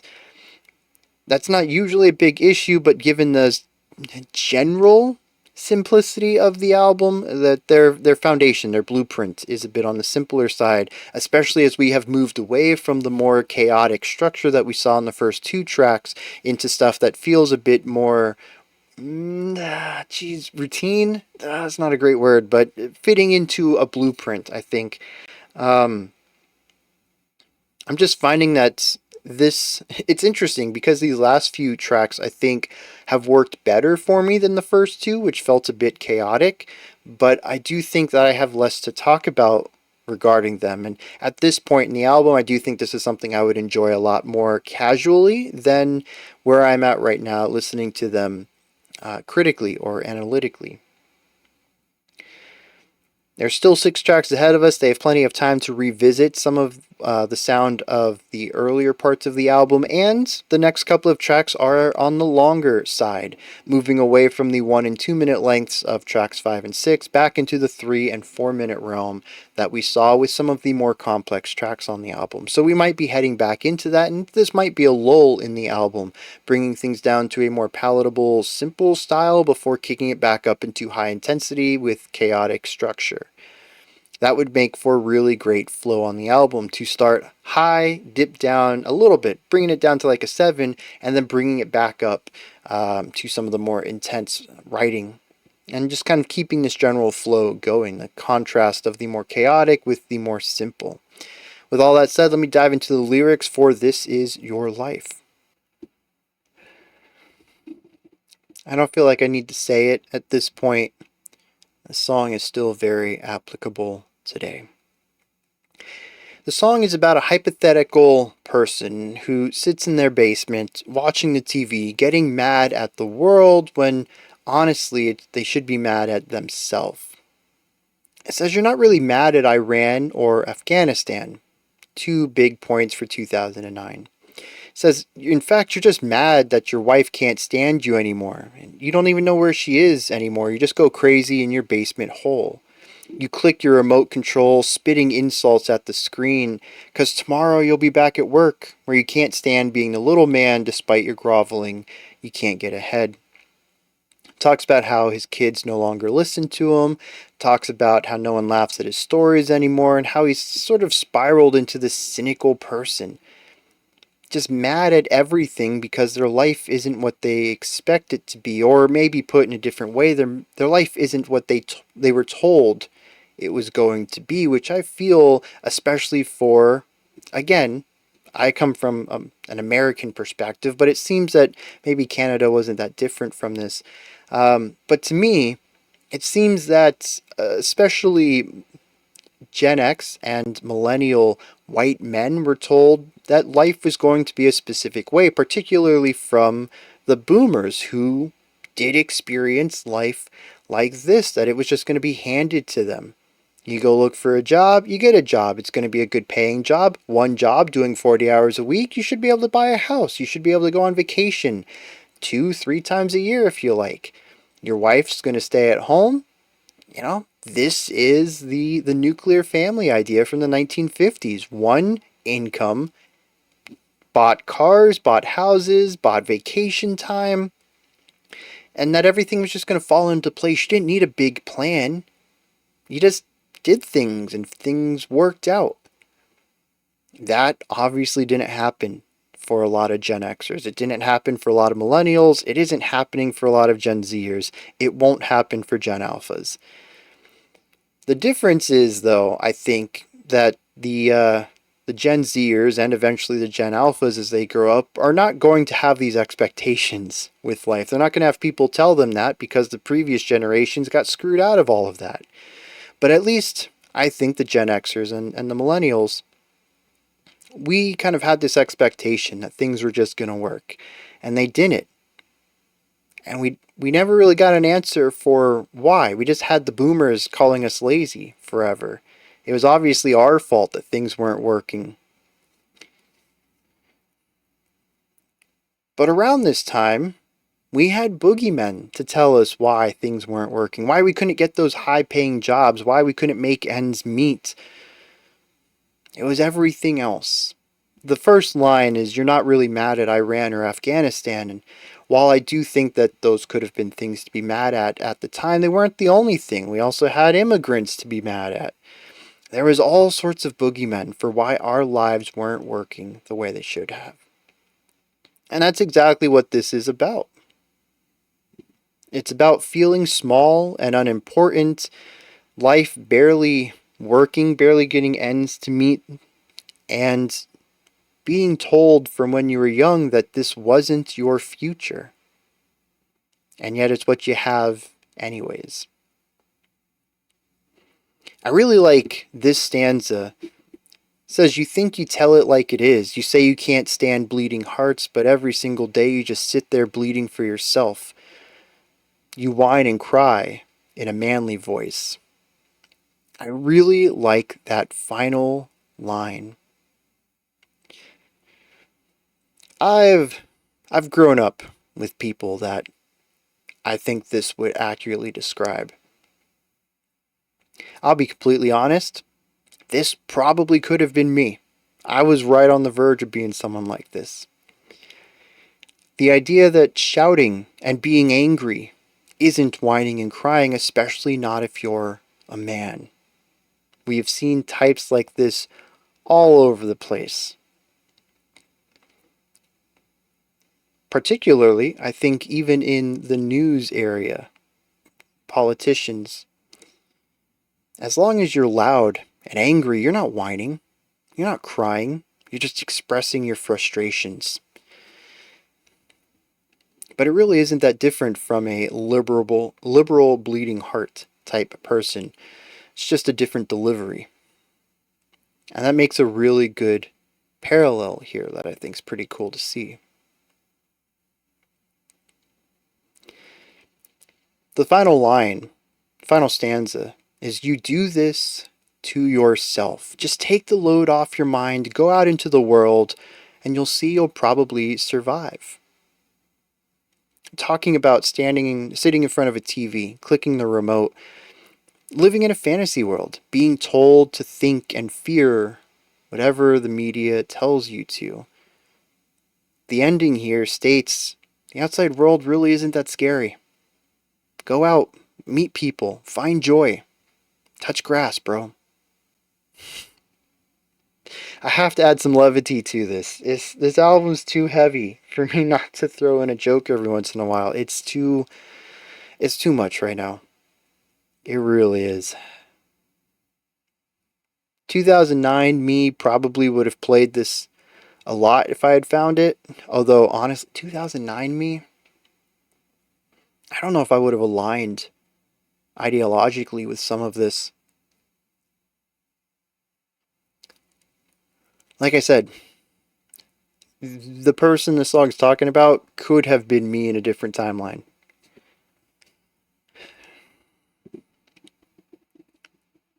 But today, listening to the lyrics of this album, it's just,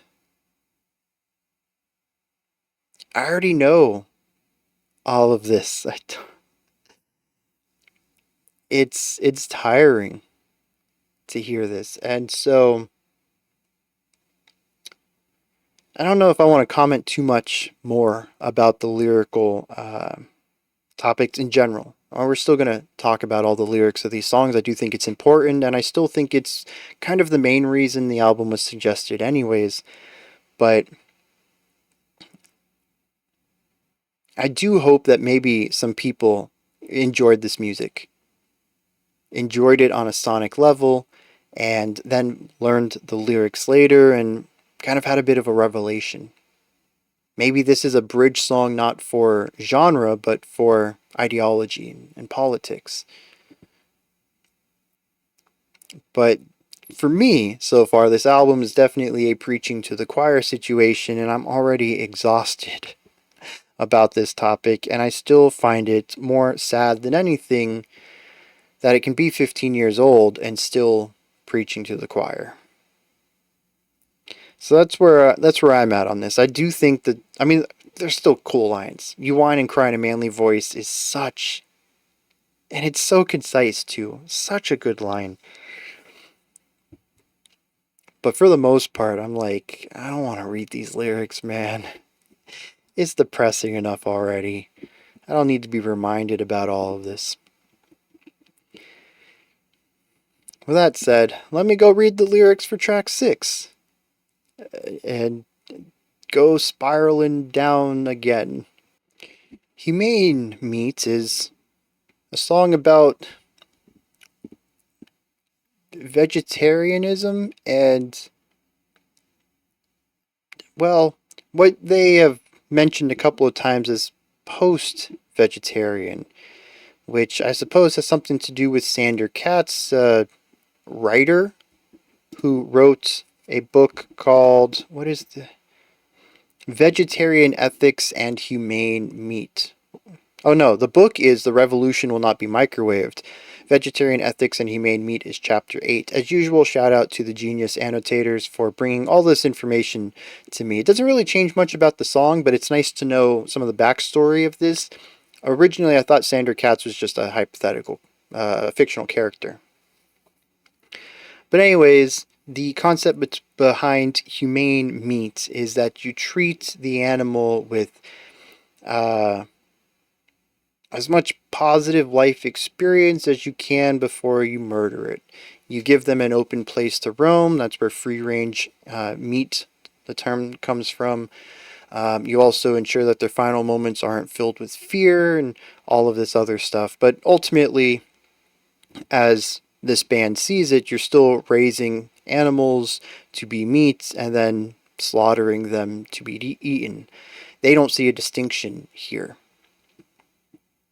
And so, much like cattle decapitation, what was that song we checked out recently that was an interesting inversion of a topic? Maybe it wasn't cattle decapitation. Anyways, we have a bit of an inversion here, of course. If this is so humane, why don't we do it to humans? And so, we have a story mixed with some general thoughts and ideas about post-vegan, humane meat raising and slaughtering, of where they raise Sandor Katz and murder him for food, but it's all done in a humane way. There's a bit of, I wouldn't really call it gory, but definitely descriptive writing about how all this works. At one point, I do like, they say, understand that while his screams may well have seemed like conscious objections, they were in reality simply a request to honor his strength and speed. That was during the slaughtering part of it. I mean, that's the general gist of the whole thing. Right up until the very end, we have a stanza that says, I believe that one can only relate with another living creature by completely destroying it. I'm sure Sandor's friends and family will appreciate this.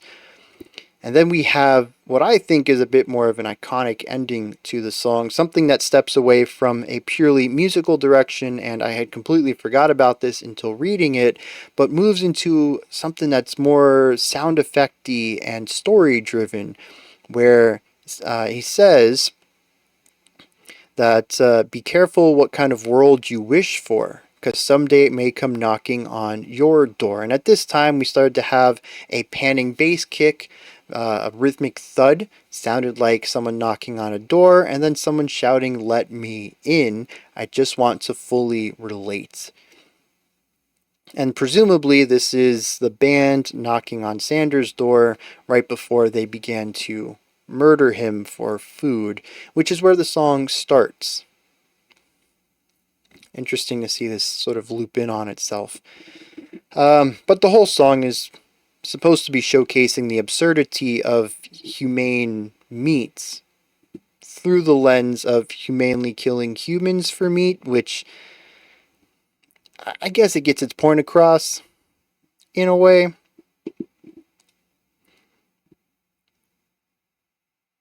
Yep. I will say, though, more of a tongue-in-cheek biting sarcasm on this one than a nihilistic the world is screwed kind of thing that we've been seeing on all the other songs lyrically. And I'll take a little bit of joy, feels like the wrong word for it, but levity maybe, even though it's kind of also a gnarly track.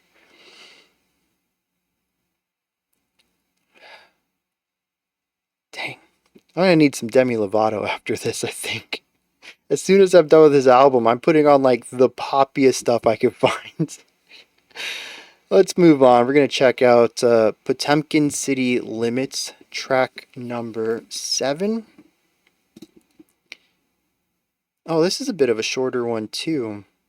I mean, it's like 2:45. I don't know. Oh, no. Humane Meat was 2:45. This one's almost 4. We'll see how I feel at the end of it. I may run it into track 8 if I don't have a lot to say about it. Let's kick it.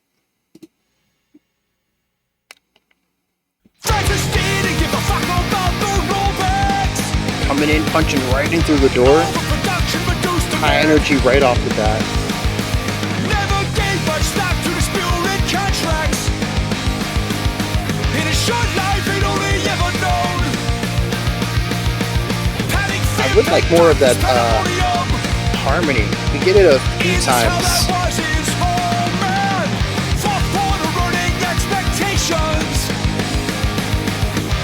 Expedited their demise.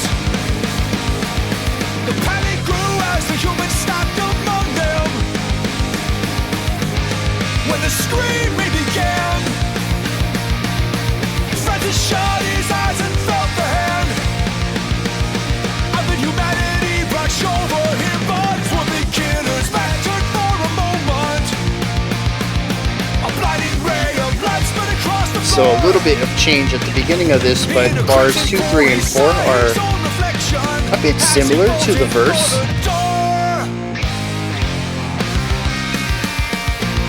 Oh, wait, was that still the verse?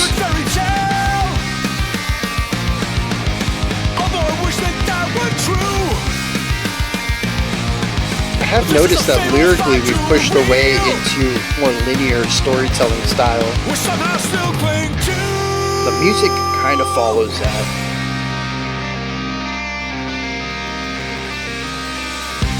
The storylines that bridge the chasms between cognition and belief.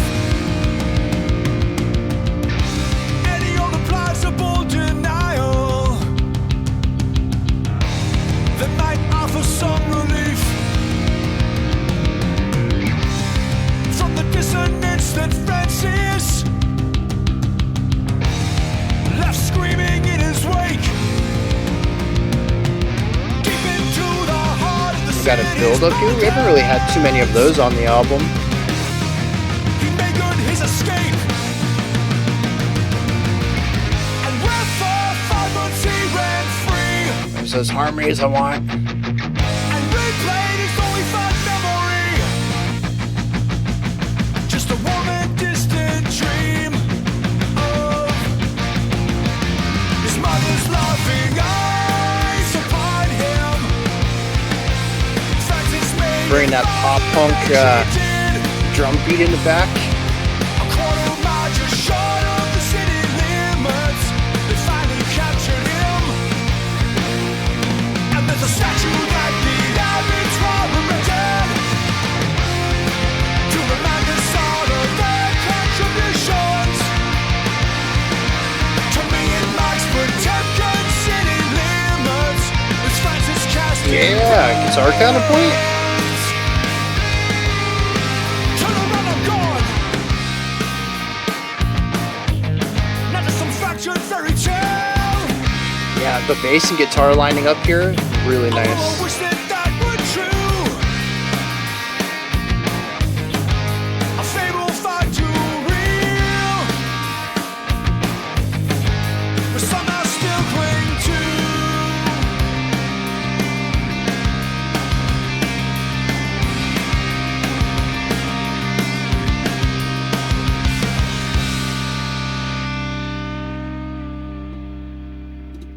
All right, this one's going to be quick, just a couple of things. First of all, I love that there was more vocal harmony in that. I'd love to hear more of that, as I've said before. But most of that song, very pop punky beat in the background. We did have some more driving punk stuff at the beginning, and a lot of foundational chord progression stuff on the guitars. However, I did like the bass line. We got some cool, unique stuff in there, and it's something that I've pointed out a few times on the album, but haven't really had a moment designated to it. The bass is frequently used for passing phrases. Maybe the guitars will play a little bit of a moving harmonic idea. It's all chord based, but it's like bum ba da bum, something along those lines. Little bits of movement, but then at the end of like, I don't know, 4 chords in that 4th bar, they'll just hold it out, and we'll get a 3 to 4 beat bass lick that's going to take us back to the repetition of the chord progression. This has actually popped up quite a bit on the album, and I'm really digging it. I would like the bass to be a little bit more independent at times, but we have moments like those little 1-bar licks that allow the bass to shine, and I'm all for that. Oh, the other thing though, too, right there at the end with the bass center and the guitar left, them lining up with those punchy staccato lines, creating the bursts of sound and then the silence before the next note, really creating that pocket of space between the rhythm. Yeah, the two of them working together, you get the cutting sound of the distorted guitar, but the nice booming punchiness of the bass. Oh, geez, that is just fantastic. Absolutely love little moments like that. And it's places like that where I think having the bass line up with another instrument really works well. They knew exactly what they wanted there, and they needed both of these sounds to be stacked on top of each other to create it. I know I talk a lot about unique bass ideas and the bass kind of venturing out on its own and doing something that isn't just, the rhythm of the bass kick or the pedal tone to whatever the guitars are doing. But there are really great moments when the bass can line up with another instrument to ensure things work. And honestly, lining up with the bass kick and doing that same rhythm is super effective. It's why it's used in so many bands. It's why it's kind of a cliche for what the bass does. And I don't think I acknowledge that enough. Some songs can certainly sound less punchy if you don't have the bass guitar following up and expanding on what the bass kick is doing. And especially in the realm of, I think, anything kind of on the more palatable punky side, moving away from pure punk into pop punk or post-hardcore, even metalcore, some of these genres where your music is going to be a bit simpler anyways. It makes sense to have your bass guitar do that, just to add that extra impact to your song. So it's not a bad choice, even though I rag on it a lot. Honestly, I could be a bit more nuanced about that inclusion or that compositional style. But I hope everyone remembers when I talk negatively about something, it's usually, it still falls under that idea. It's a tool in the toolbox. Everything works. You just got to know when to use it. And sometimes I can be a bit cynical. I'm human, right? I think y'all can, or I hope y'all can forgive me for this minor discretion and falling outside of my usual tagline. But yeah, it is nice to hear the bass do some unique ideas in here, and I do think it's cool how they've kind of been designated as that instrument to wrap up a loop.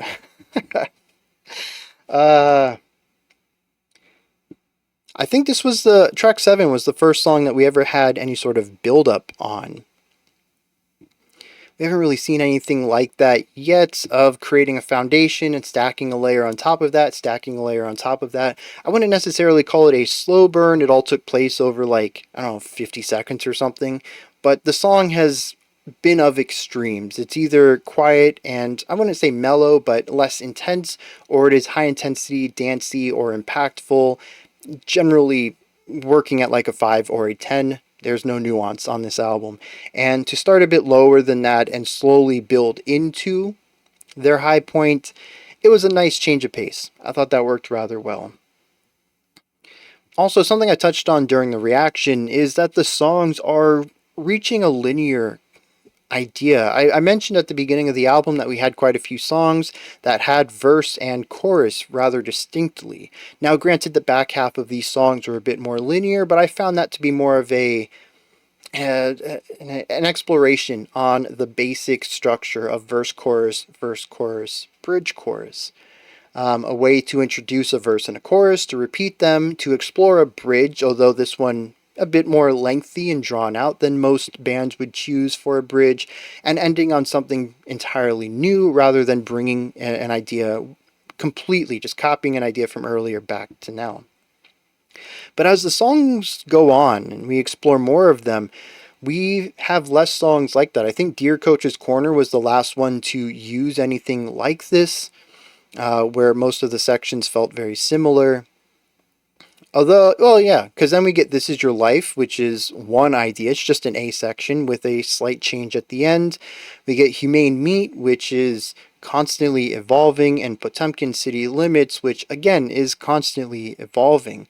The lyrics are moving towards a more linear structure, telling stories rather than having verses and choruses, and the music is kind of following along with that. Whether it is doing a slow burn, well, not a build up idea, and having the music grow as the story is being told, or having a song that is just a series of kind of similar but new, unique ideas presented throughout, sort of like what we saw in the back half of some of the earlier tracks. Even right here in Potemkin City Limits, I was like, okay, we had the verse. The chorus is it's a variation of the verse guitar line, and then that ended. And I was like, wait, was that even the chorus, or was that still the verse? And up to this point, I don't think it was any of that. I think it was just the A section, and then a variation of the A section that moved to the B. These aren't verses and choruses. They don't have a name. It's just the A section, because we never really come back to any of it. There's, I think, small nods, and generally much of the sound is very similar. As I've mentioned, everything's very just punky in this album.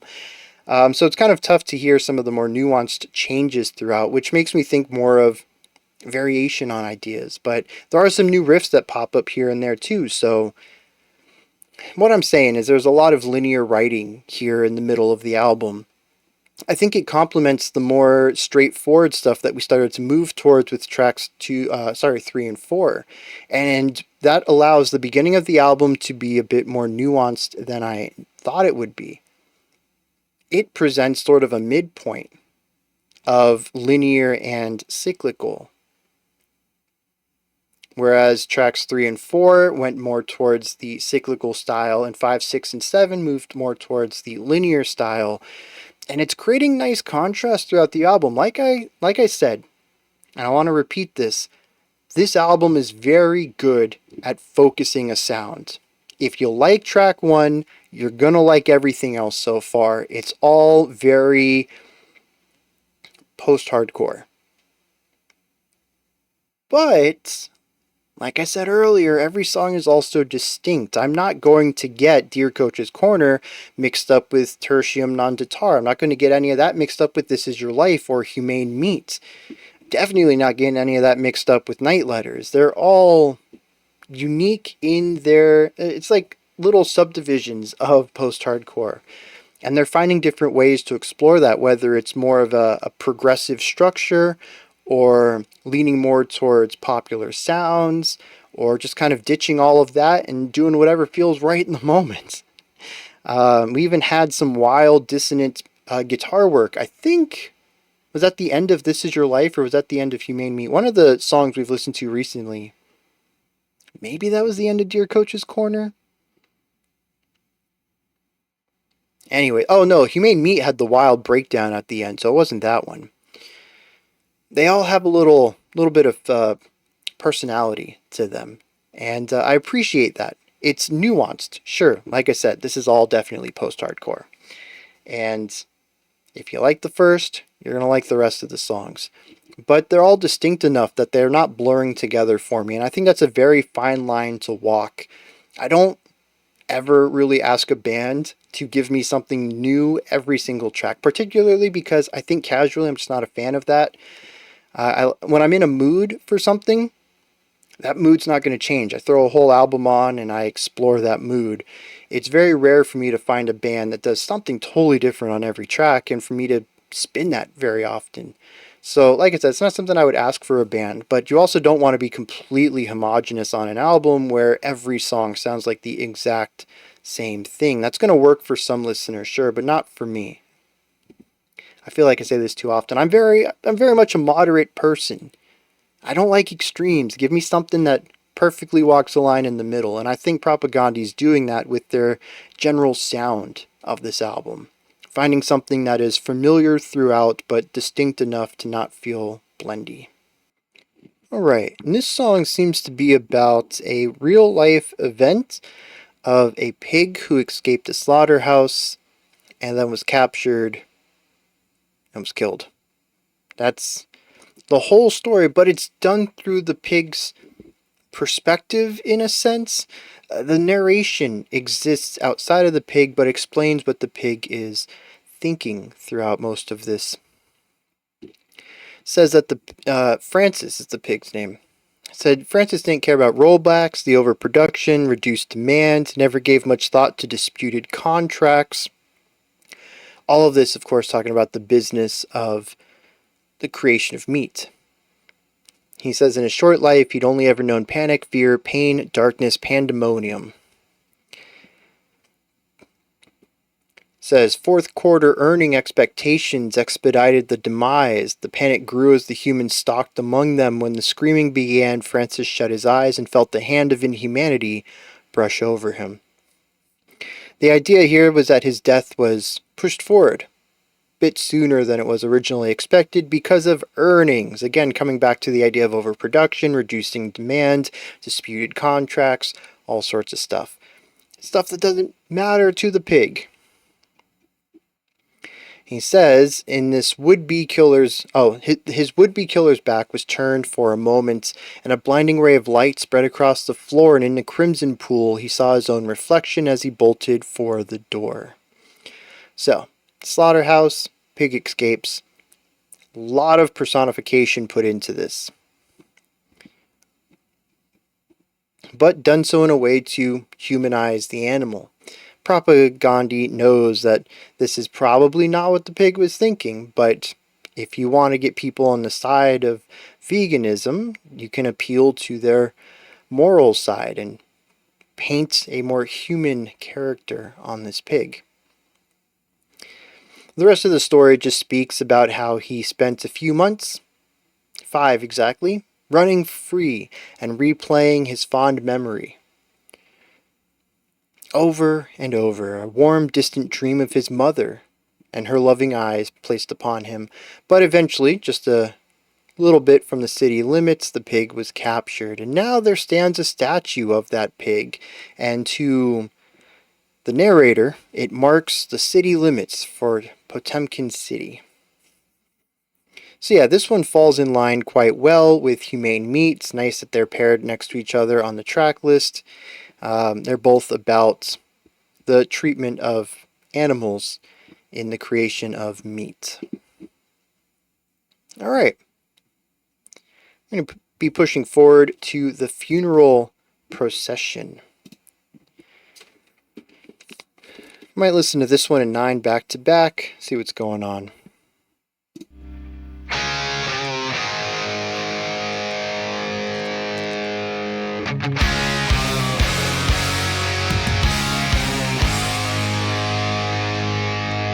It's interesting because it has some big classic rock vibes,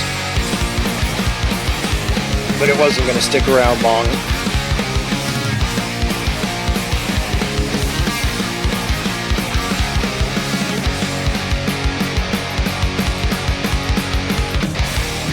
The funeral procession passed by here today. Confusion and questions left strewn in its way, but I feel like I knew his pain.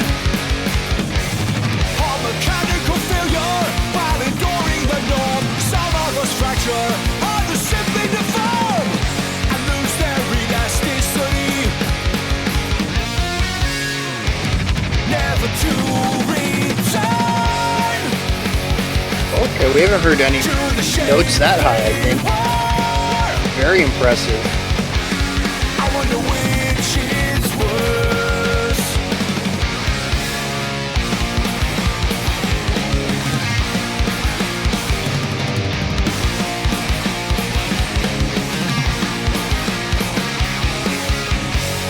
They're bringing back some of those fun rhythmic ideas.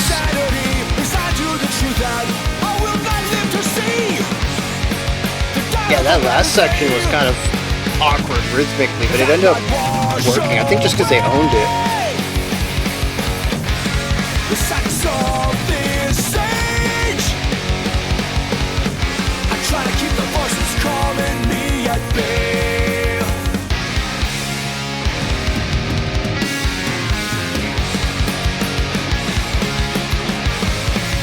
Desperately clinging to any futile act of human decency. Yeah. So vocally, he laid down that rhythm to pull us into that transition triplet vibe.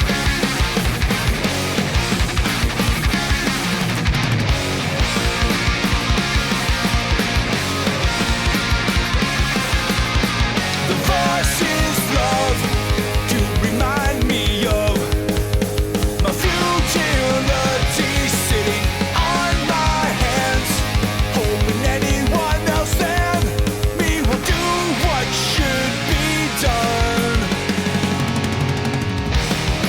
It's hard not to succumb as they call my name. You gotta keep on trucking anyways. Oh, okay. I was expecting the lull back into the high energy like they've done so many times. But they're gonna stick with this? Oh, it's a fade out.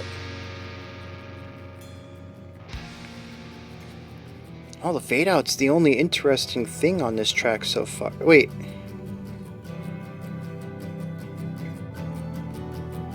I figured it was gonna be the full minute.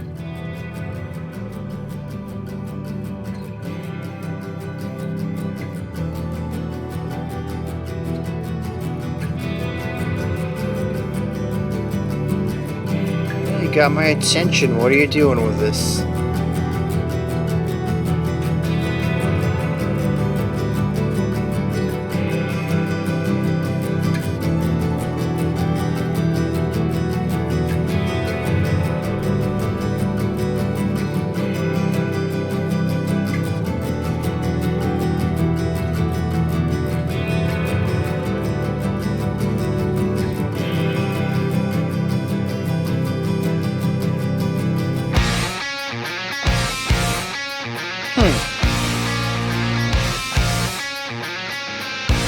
I figured given it was a transition, it was going to move into this track fluidly, but we just had a stark change anyways. All of nature ends in tragedy, and I was the first to finally fade away from my grandfather's memories. Well, how until the day my memories of him finally fade away, dissolving into gray. It's breathing just a ticking Yeah. on and waiting. Love that light ride symbol off on the right. Down the time it takes for you to comprehend the sheer magnitude of Got that 2 and 4 snare pushing things forward. you've ever wasted. Every beat snare, tons of energy. I did everything I could. I bonded with the universe to take my life instead of hers. But no amount of money, drugs, and tears could keep her here. What purpose did her suffering serve? Is breathing just the ticking of a night waiting? Clock counting down the time it takes for you to comprehend Some the interesting magnitude of harmony on the guitar riffs. every single precious breath. I think that's the first time we've heard guitar harmony too. Usually they're singular, focused.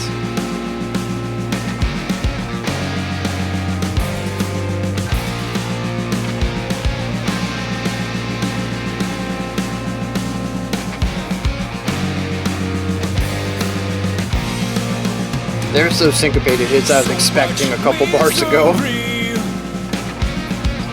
So much indifference. Yeah, I like Just this. so much suffering. We can become tempted. I like that riff as a punctuating idea on the atmosphere from the other guitar. This world ain't nothing more than what we make of it. Revenge ain't no solution to the inevitable pain. Every single one of us must face in losing the kindred spirits in our lives.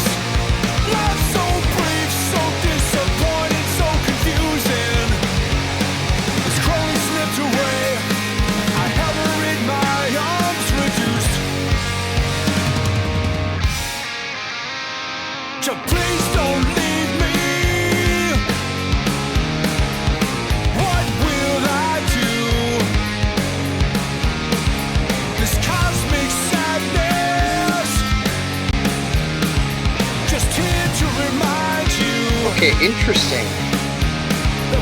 So in the larger scheme of 4/4, we actually have 11 of those off-accented hits on the guitar. Drummer going wild here.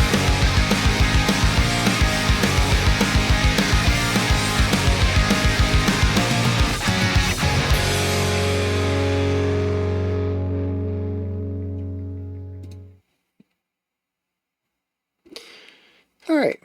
Yeah, these two songs kind of continue on what they've been doing. Funeral Procession gave us some more interesting rhythmic ideas at the beginning of its song. It was also fairly linear, much like this one is. We've really moved away from the more standard song structure that we saw in tracks like Dear Coach's Corner, and we're back to the mostly linear stuff that this back half of the album has been focused on.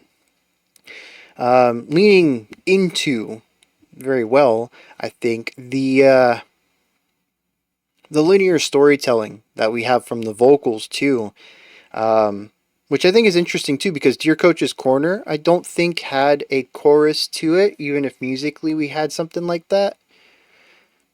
I think that was the start of the ditching the chorus idea. And from then, though, the lyrics have just been there to tell a story. In fact, it reminds me a lot of La Dispute. I can't remember that album we checked out. Wildlife? Is that what it was called? But the same kind of general idea where the music was there for atmosphere or energy, and the focus was on the story that the lyrics told. Linear storytelling just happened to be done to rhythm and pitch.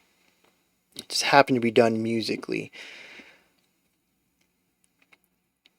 Also, not a lot of Dispute was the same way too. Not a lot of flowery language, some light metaphor here and there, some figurative use, but for the most part, they wanted to get their message across as straightforward as possible. And Propagandhi's in that same group. Aggressive vocals, very direct words and vocabulary. There's no way of misconstruing what these songs are about. And I think that type of clarity is definitely what you want. One of the things I've criticized in politically charged tracks that we've checked out in the past is some of them I feel have both praised and criticized the same stance. And it's because they're written just a bit too vague, where it can be applied to different political views. That doesn't happen here. None of the lyrics we've looked at so far is there any ambiguity. It is all very clear, concise, and directly stated. No confusion. And, there's definitely a place for ambiguous writing, for more flowery, figurative statements. And I think you can even do that politically, too. It's just you got to be more careful. And I think something like this is probably the best way to go about it, especially since it seems to fit their voice. Their music is very aggressive, and as I've called in a couple of places, just kind of like stupid caveman music. It's just very direct, in your face, angsty, not a lot of frill to it. Again, the structures of some of these songs can get interesting, but in the moment, usually no frills writing. And the lyrics, they match that energy very well, and it all comes together to something that just makes a lot of sense. Now, the one thing that I'm having a tough time grasping onto, and we kind of saw this in Without Love there, I'm pretty sure that song was about his wife getting sick or passing away, or it just wasn't a great story. That's the gist I got from the handful of lines I picked up. But the music is super dancey, syncopated, very vibey. Once again, this is another track that I would definitely skank to. Not really headbang music, not get depressed and sit in the corner and try to feel better about the day. No, this is I want to kick my feet out and bob around and dance around. And it's such a strange pairing. I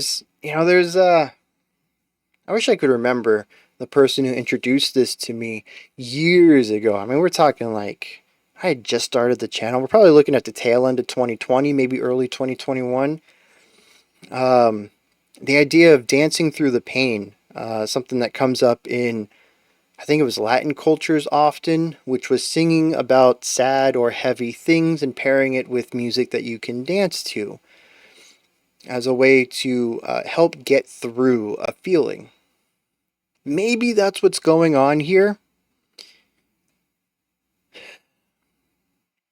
It's tough for me to tell because I still have a hard time coming around to that concept in general. I really prefer thematic alignment. And if not, I tend to find it works best when the mismatch is creating some sort of irony to it. Maybe the lyrics are a bit tongue in cheek or sarcastic, and so having a fun vibe with a serious song lyrically works in that regard. You're selling that criticism through a level of sarcasm that the music is instigating because the lyrics aren't. That's really the only way I can come around to getting it. It's like this whole concept of mismatching your vibe and your lyrics. I get it on paper, but it doesn't make sense to me. I don't know if that makes sense to anybody else.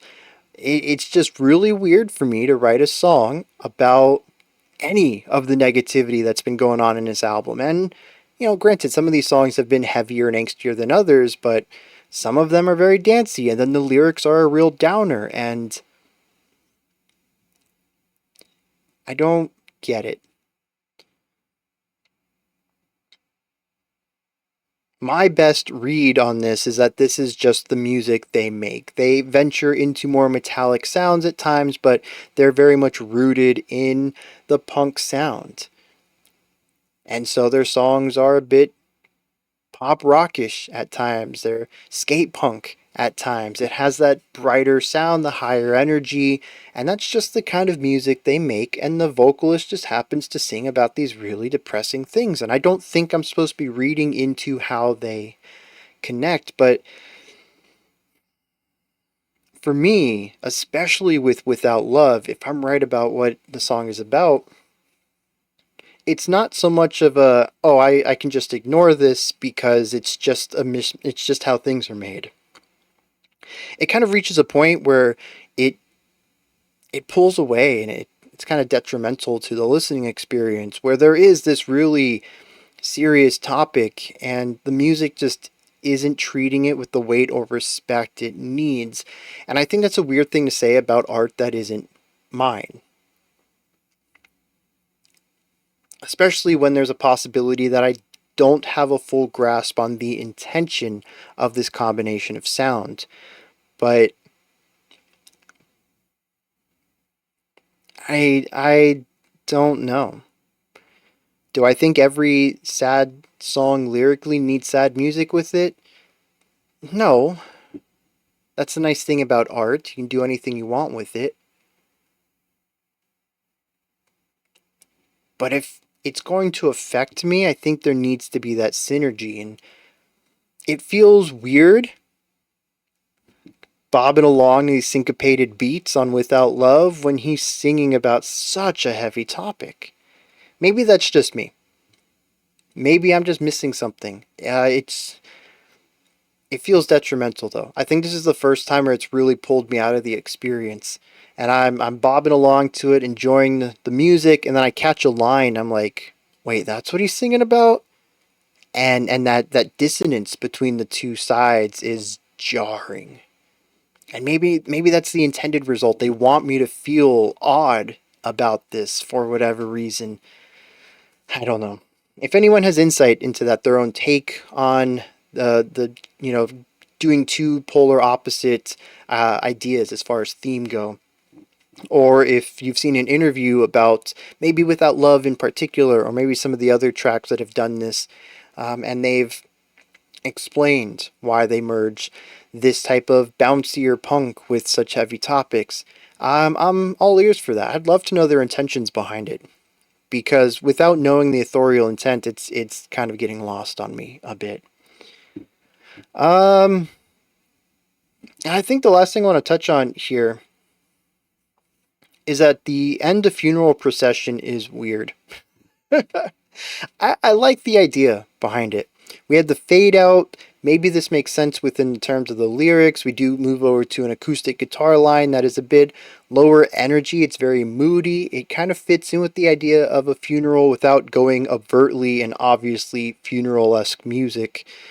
Really going into, pulling at your heartstrings, heavy, dramatic chord progression, stuff like that. It catches the somber mood, is what I'm saying, and I think it does a great job of that, but it also exists for only 45 seconds with no alteration, no variation to it. It's just that guitar chord progression, and it went up to the next track. I think it went 2 seconds into the next track, and then just shifted on a dime to something else, which isn't out of their wheelhouse. We've had some wild, eclectic, massive jumps moving from low energy to high energy sections. It's something they've done plenty of times, and I think it works well within a song, but I don't see the purpose of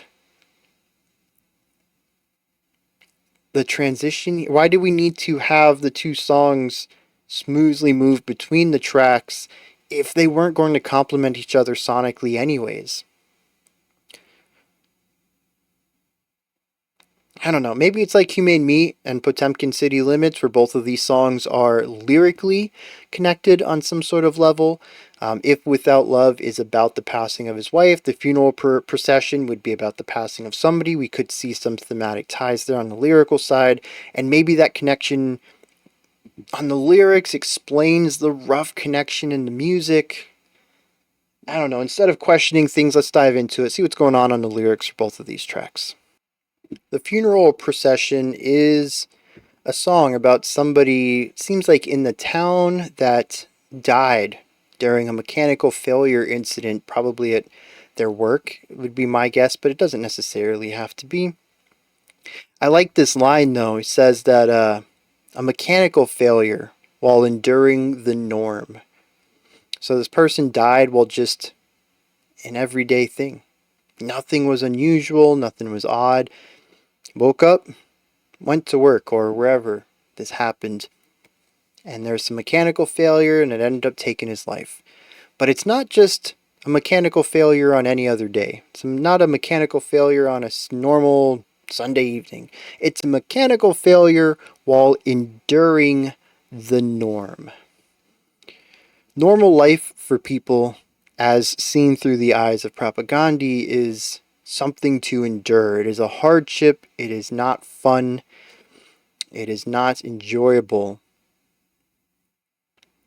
And I think they've kind of made it quite clear through this album, but I'm sure through all of their works, why they feel this way. But overall, I mean, one of the opening tracks, I wish I could remember which one it was. Oh, it must have been Supporting Cast. Clearly shows that they view it as a feature, not a bug, that the ruling class has worked into how life works for the rest of us. And so everyone whose names don't show up on the credits of the film of humanity, they endure life. It says, though, because of his death, some of us are fractured and others are deformed and lose their elasticity, never to return to the shape they were. I wonder which one is worse. People deal with this in different ways. Some are more apparent than others. I like that idea, though. It isn't just stating that people deal with things differently, but it's wondering which one's worse. To just move on with that pain as a part of you now, or to have your entire worldview upended.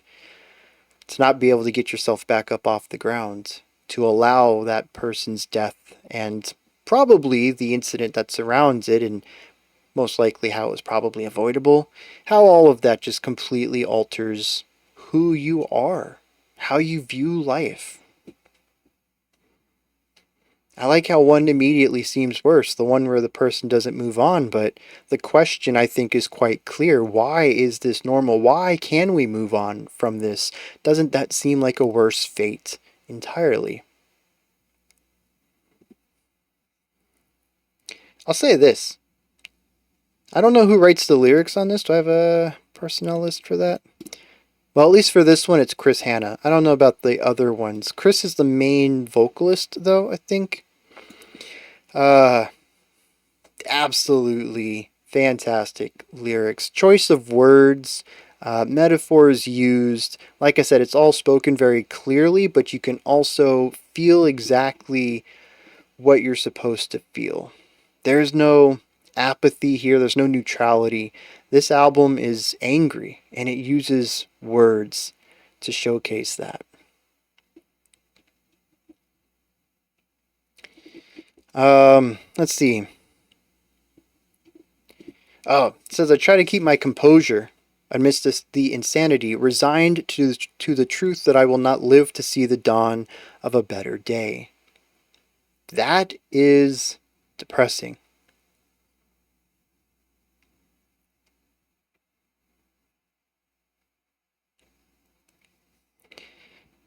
He goes on to talk about having voices and how they ask him to do things that he doesn't want to. Reminding him that he just sits idly by, sitting on his hands, hoping someone else will do what needs to be done. He says, it's hard not to succumb as they call my name. I presume this is probably thoughts of suicide. He says, but you got to keep on trucking anyways.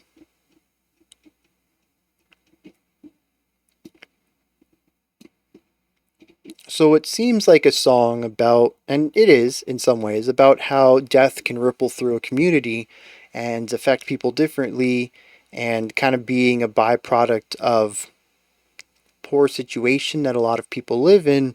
It also ultimately winds up to be one about mental health.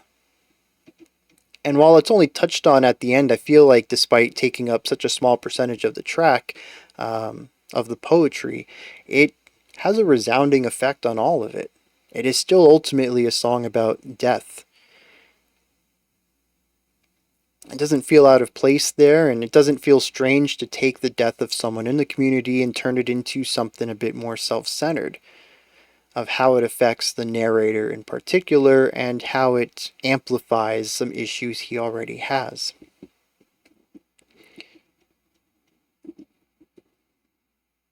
Yeah, that's it's another heavy one. I'm hoping, though, that the next track, the opening of it, explains why we would have had this transition, because the ending of the lyrics here don't really lend themselves into having a fade out, which I think kind of works with the whole funeral procession element, but then bringing in that somber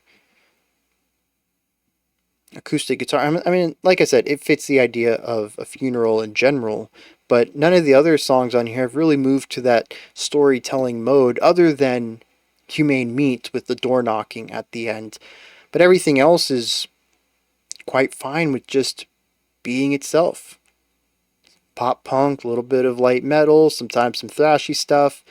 Never really moving into the realm of using the music to contribute to the themes of the lyrics outside of just raw aggression when needed.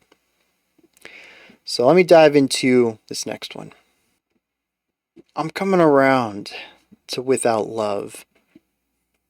It's not about a wife, actually. It's about a grandfather and a cat.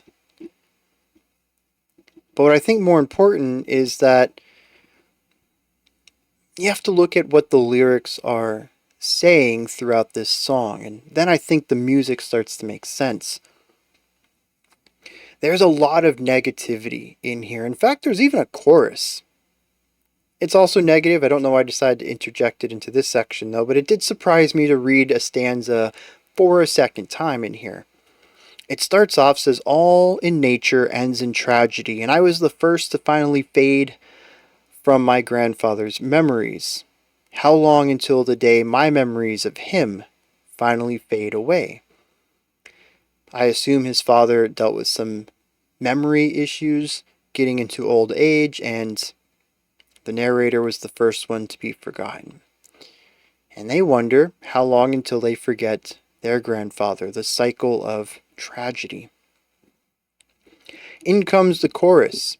Is breathing just the ticking of an unwinding clock, counting down the time it takes for you to comprehend the sheer magnitude of every single precious breath you've ever wasted? That is heavy. The idea that you don't take your time here seriously until your time is over. It cuts over to his cat. It says, I did everything I could. I bargained with the universe to take my life instead of hers, but no amount of money, drugs, or tears could keep her here. What purpose did her suffering serve? I think that's a question a lot of people go through, especially for anyone who ends up suffering at the end of their life, probably due to old age or maybe just medical condition. It says he threw money at the problem, he threw medication at the problem, and his cat just suffered for the end of her life. What was the purpose of all that? If it was her time to go, why didn't the universe, God, fate, whatever, why didn't it just take her? Why did it make her suffer? We hit the chorus again. And this is where I think the song begins to turn. Everything so far has been pretty heavy. But there's a twist here. He says so much misery, so much indifference to so much suffering, we can become tempted by appeals to hatred. So when everything sucks and everybody's miserable and there's people who suffer and you're kind of numb to the suffering. You hear about it so much, it's not shocking anymore. You just become indifferent to it. So it's easy to slip into hatred. Not using this word in particular, but I think misanthropy comes to mind from this. But he finishes this thought up not with anger, but with compassion. He says this world ain't nothing more than what we make of it. Yeah, we could slip into anger, we could slip into hatred, but we need to do something positive. Follows this up with revenge ain't no solution to the inevitable pain every single one of us must face in losing the kindred spirits in our lives. Lives so brief, so disappointing, so confusing.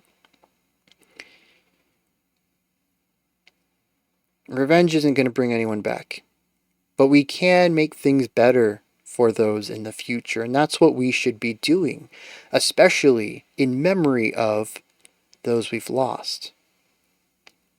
The song wraps up, says, this cosmic sadness is here to remind you that without love, breathing is just the ticking of, and trails off, but you know how the rest of that goes. An unwinding clock, counting down time, wasting time. We need to have purpose, and love gives us purpose, is what this song is saying. It's what breaks us, ultimately. It brings us to our lowest points, but without it, without compassion, there's no point to this at all. That's a beautiful song.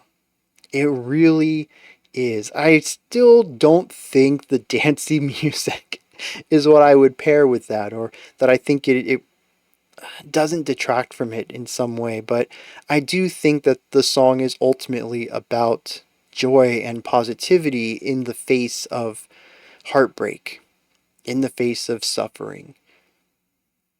I'm glad that the song found a way to bring some of that positivity into it through the music.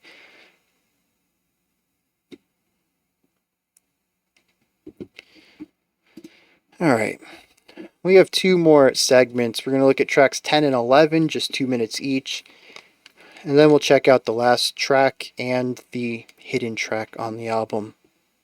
Let's dive into Incalculable Effects. Ooh, starting off a bit more metallic.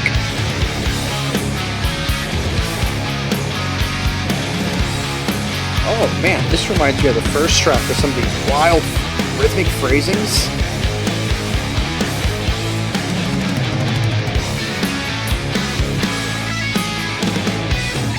Do y'all think they count all this out, or is it just a gut thing?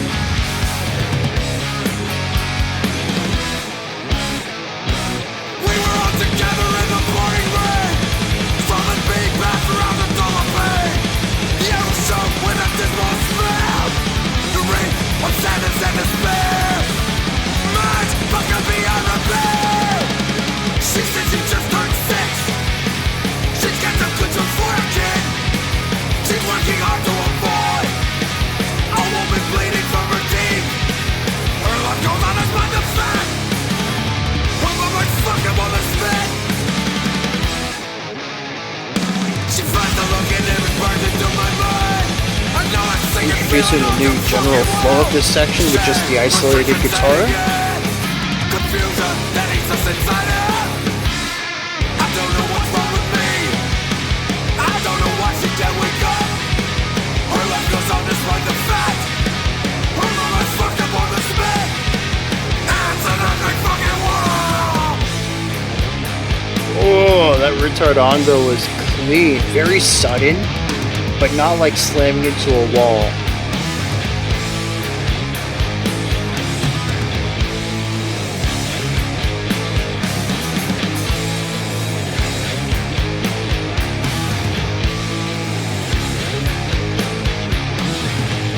And that's going to wrap the song up.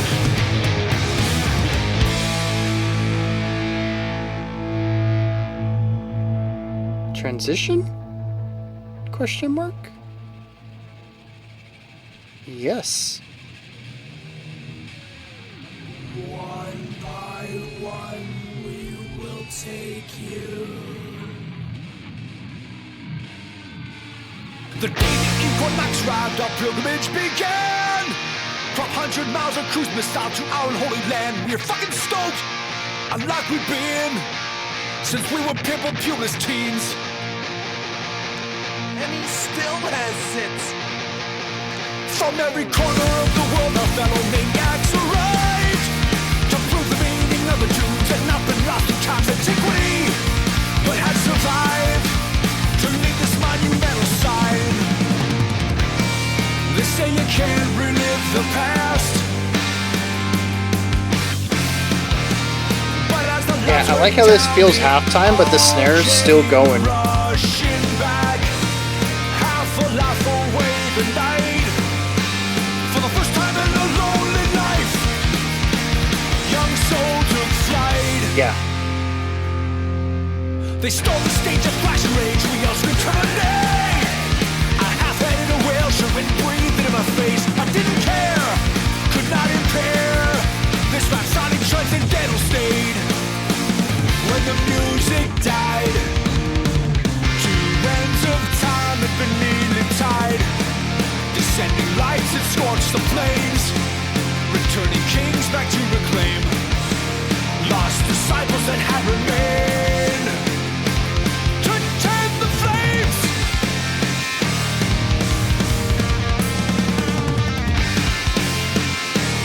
Yeah, cool little idea here.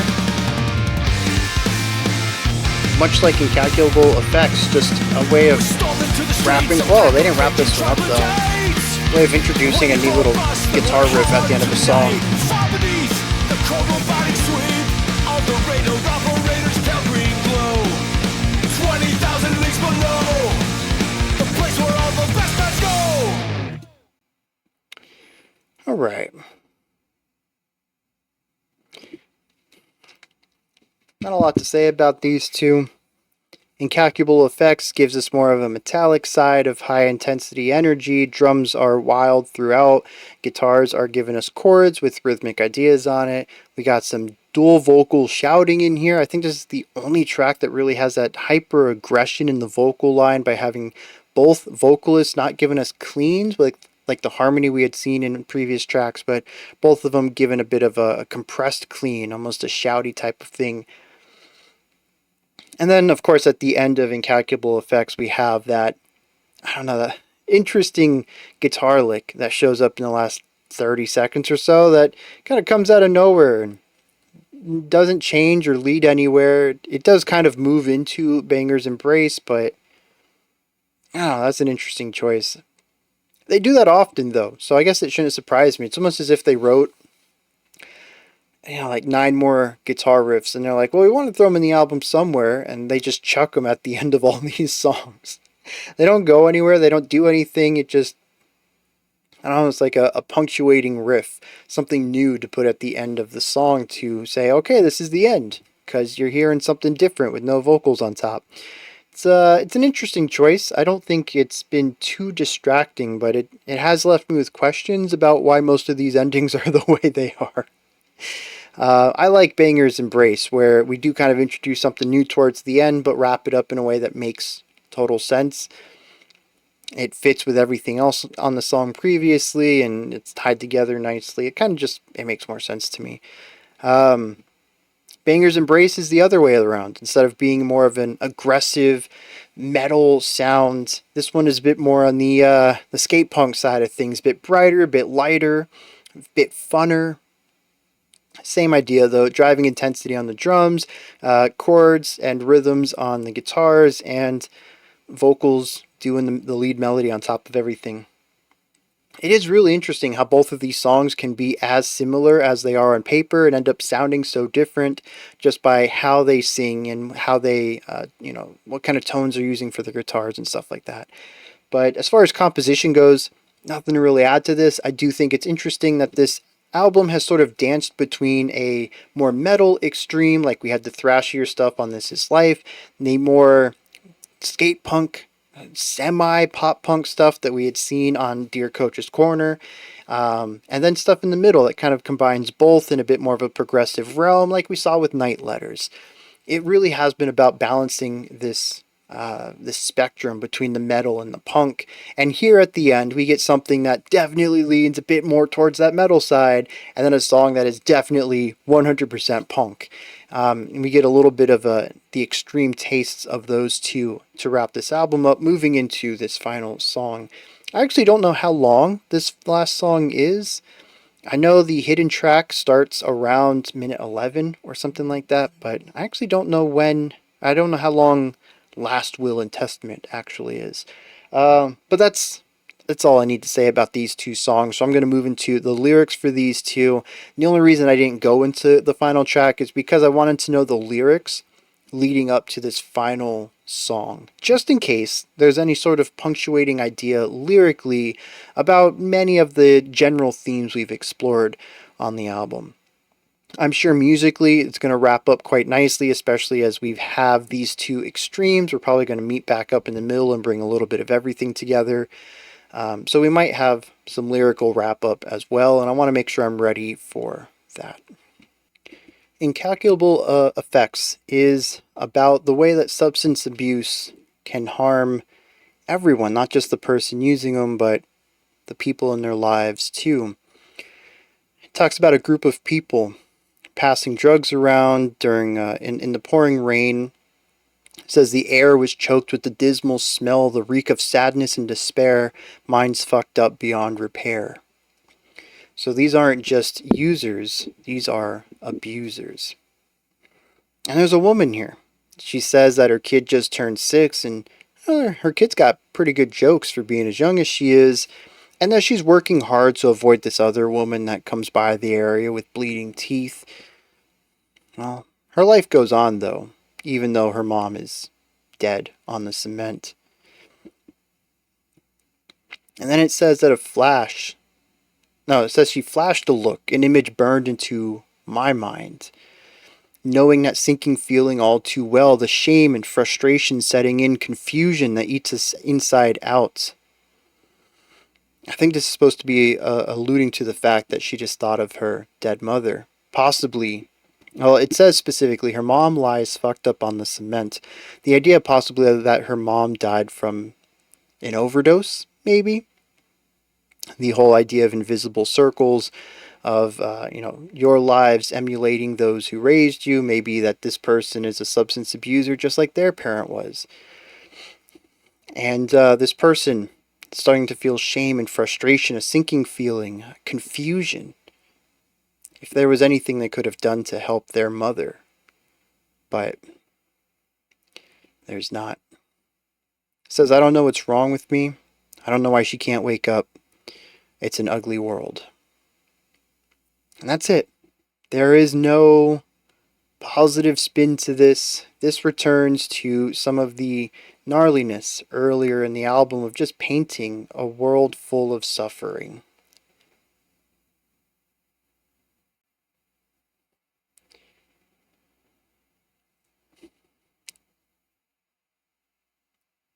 And interesting, in a little bit of levity, the Banger's Embrace is just a recount of two of the band members of Propagandhi in 2006 going to see one of their favorite bands in a reunion tour. That band was called Sacrifice, I think.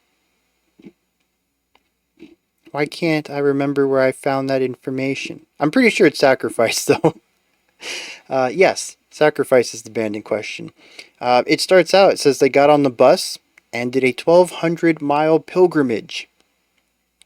They were stoked like they hadn't been since they were teens. It says, from every corner of the world, our fellow maniacs arrived to prove the meaning of the tunes had not been lost through time. It talks about not being able to relive the past, but as soon as the lights came on, yeah, felt like the past all over again. It says that they took the stage and the fans were all screaming the words with each other. When the music died, I like this, it says 2 ends of time had been neatly tied. Learning about the band presumably and seeing them for their last show. It says that returned the kings back to reclaim, and the lost disciples that had remained to tend to the flames stormed into the streets, a pack of raging troglodytes. I love all of this. The language is just fantastic for this. It says they waited for their bus and rode it home, and the band, I think the concept of the band, went to the place where all the best bands go, 20,000 leagues below. Nice way of saying that they sent off the concept of this band. They're done. They're over. They go where all the good bands go. So yeah, that's a fun track. It's strange on this album. It doesn't really seem to fit, but I like this moment of levity, and it worries me that we're going for something really heavy now.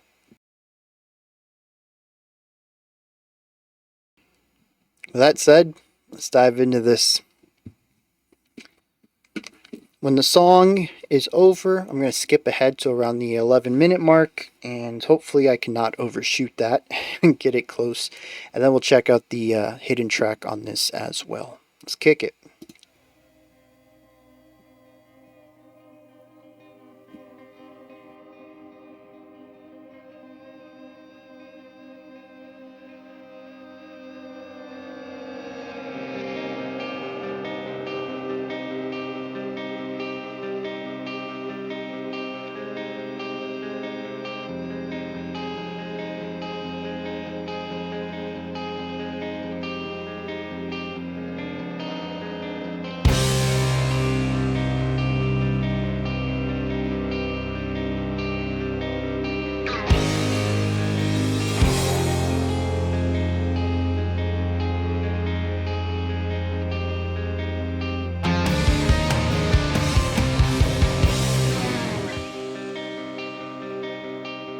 I keep having these starts.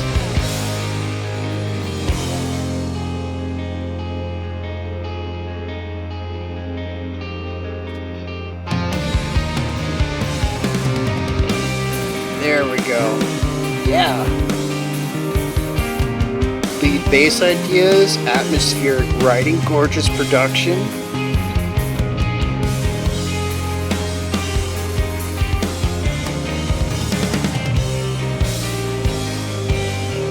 Ooh, yeah, they love that. Throwing slower triplets into a vibe, creating this polyrhythm.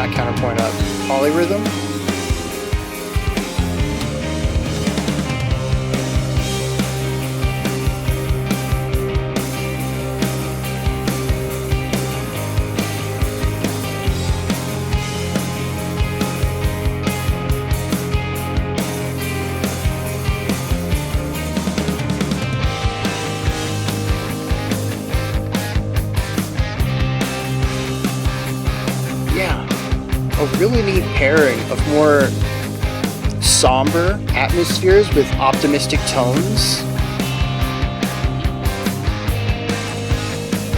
Yeah, even that progression right there felt a bit compassionate.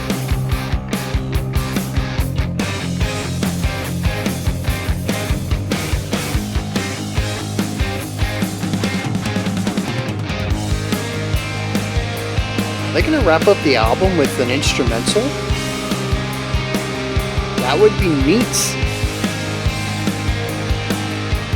But it's also interesting that they haven't really explored anything compositionally like this at all on the album.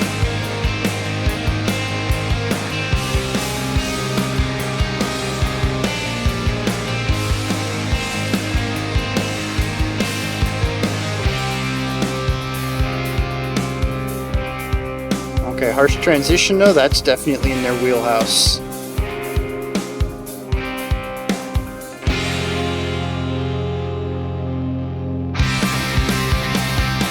Okay, that's what I expect from them.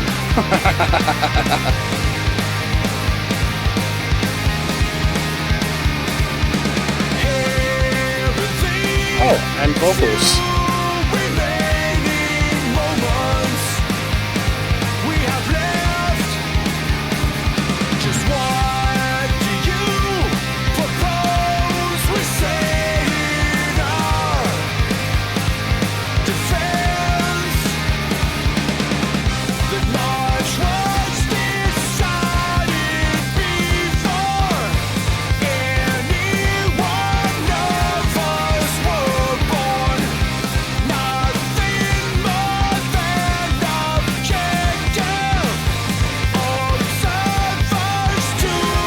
Yeah.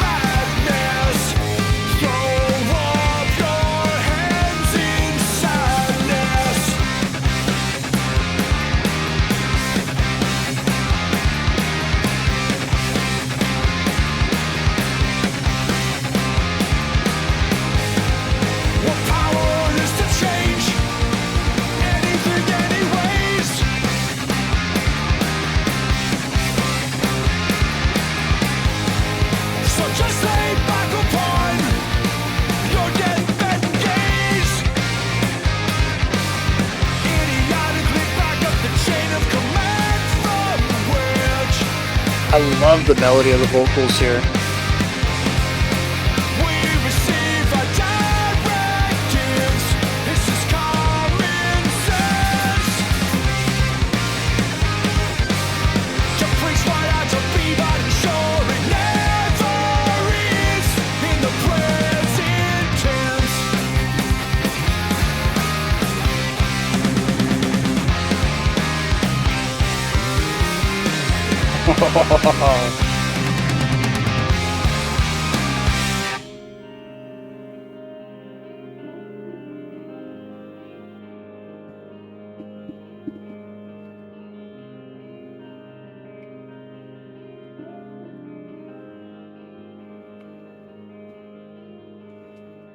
Yeah, so taking that same core riff, dropping the volume, reverbing it.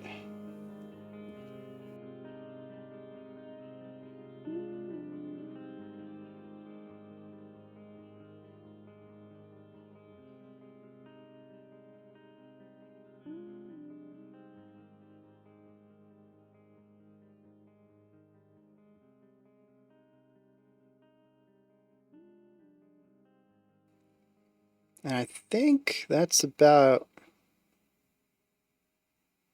Yep. Okay, so the sound is out. Let's see how close I can get to 11.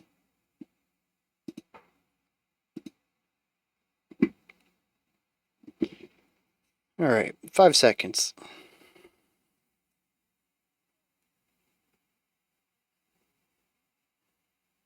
I do have a boyfriend, but he doesn't count.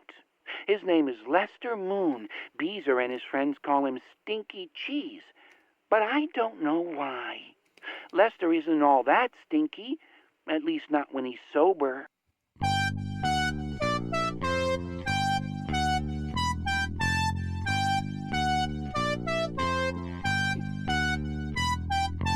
Help me in my search for knowledge. I must learn the sacred arts. Who dares to help me raise the one whose very name steals my heart? Astaroth!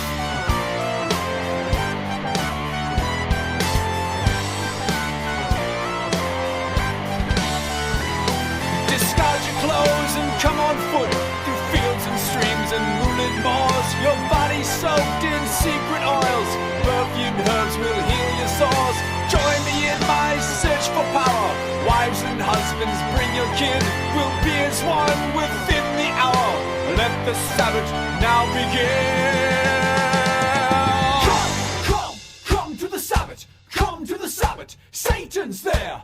Come to the Sabbat. Come to the Sabbat. Satan's there. Come to the Sabbat. Come to the Sabbat. Satan's there. Come to the Sabbat. Come to the Sabbat. Satan's there. Come to the Sabbat. Come to the Sabbat. Satan's there. Come to the Sabbat. Come to the Sabbat. Satan's there. Come to the Sabbat. Come to the Sabbat. Satan's there. Come to the Sabbath. Come to the Sabbath. Satan's there.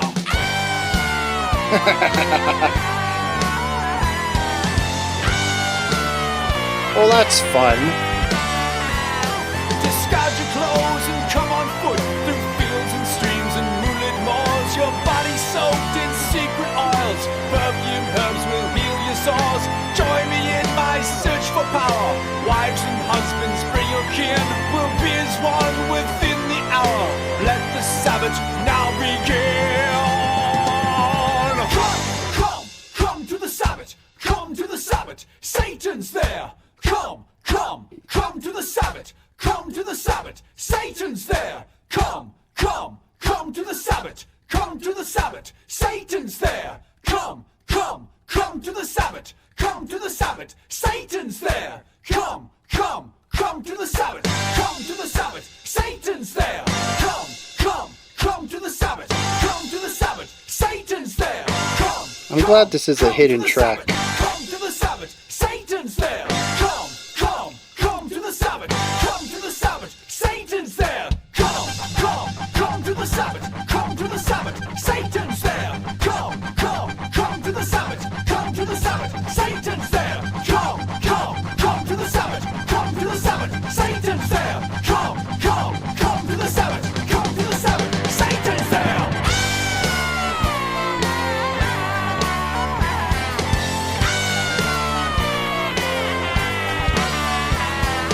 Help me in my search for knowledge. I must learn the sacred arts. Who dares to help me raise the one whose very name steals my heart?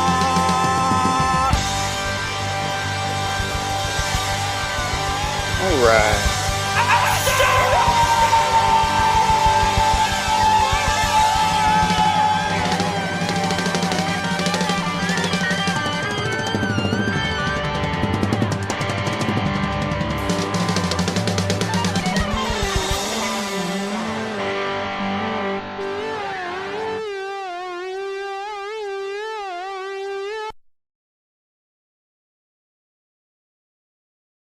It didn't even end properly. It just kind of stops. Is that how it's supposed to end? I'm going to start with my analysis of Come to the Sabbat real quick, because I want to end on something that I feel is a bit more in line with the album. We're going to look at Last Will and Testament next. I didn't like this though. It's got a fun vibe to it. The synth is an interesting choice. It definitely feels like filler though, especially since, what was it, like a 4-minute runtime, and I'd say 2 minutes of that is just gang vocals of Come to the Sabbat. So, I mean, it's kind of neat. The big rock ending was interesting for them. The entire tone of the whole thing was very interesting for them. There is counterpoint though. The synth plays counterpoint against the main vocals. We didn't really hear much of that on the album, so that was kind of neat too.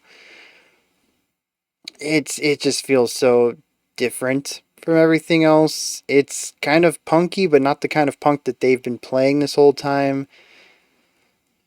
It's fun. It's lighthearted. It's, you know what though? It kind of reminds me of British punk. I think that's what makes it feel. I wish I could explain that in like musical terms. It might just be a production thing. Something about the guitar tones, maybe the things the guitars are playing.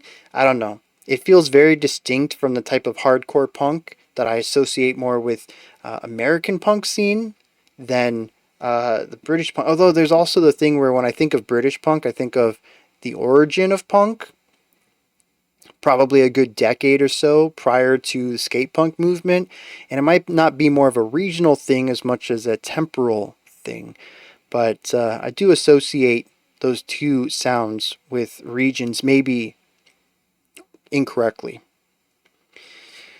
Anyways, it's an interesting thing. I'm glad it's a hidden track, though. I don't think there's anything really worth digging into there aside from a couple of compositional things that they haven't done anywhere else on the album.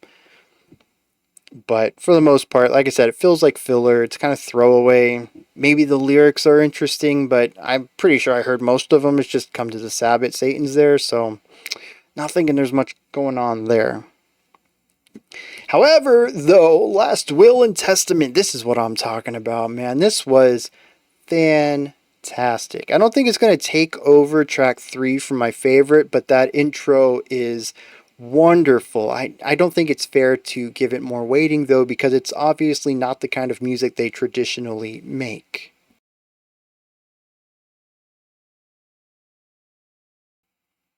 And this isn't the first time I've had to make a caveat like that. As I mentioned earlier, I keep track of everything I listen to in a big database. I think it was the Ocean. I think so. Last year's album, or maybe 2022's album, they had a song with Colin Stetson on it. Very different from everything else on the album. It was my favorite of the album, though, but I didn't want to put it as my favorite because I didn't think it was fair. It felt more like a Colin Stetson song with some metal behind it than a proper metal, post-metal song. So, this isn't the first time I'm going to be doing something like that. I don't want to put Last Will and Testament in there because I just don't feel like it's indicative of what the album is doing. But those first 3 minutes are far and away, I think, my favorite thing going on in the album. First of all, bass lead. Yes, give me more of that. I talked about how the bass frequently led the repetition to wrap up the ending of an idea and to loop back to where we were. This takes that idea and just runs with it full speed all the time for an entire 4-bar phrase. I think it sounds wonderful. The guitars are giving us all of this texture and chordal information, really laying down this foundation for the song, and the bass is on top of that, just going to town. Wonderful stuff. This whole thing is also very subtle. This is a very aggressive, in-your-face album. Everything about it, you know what they're doing. It's punk or it's thrashy death metal, and there's no way around it.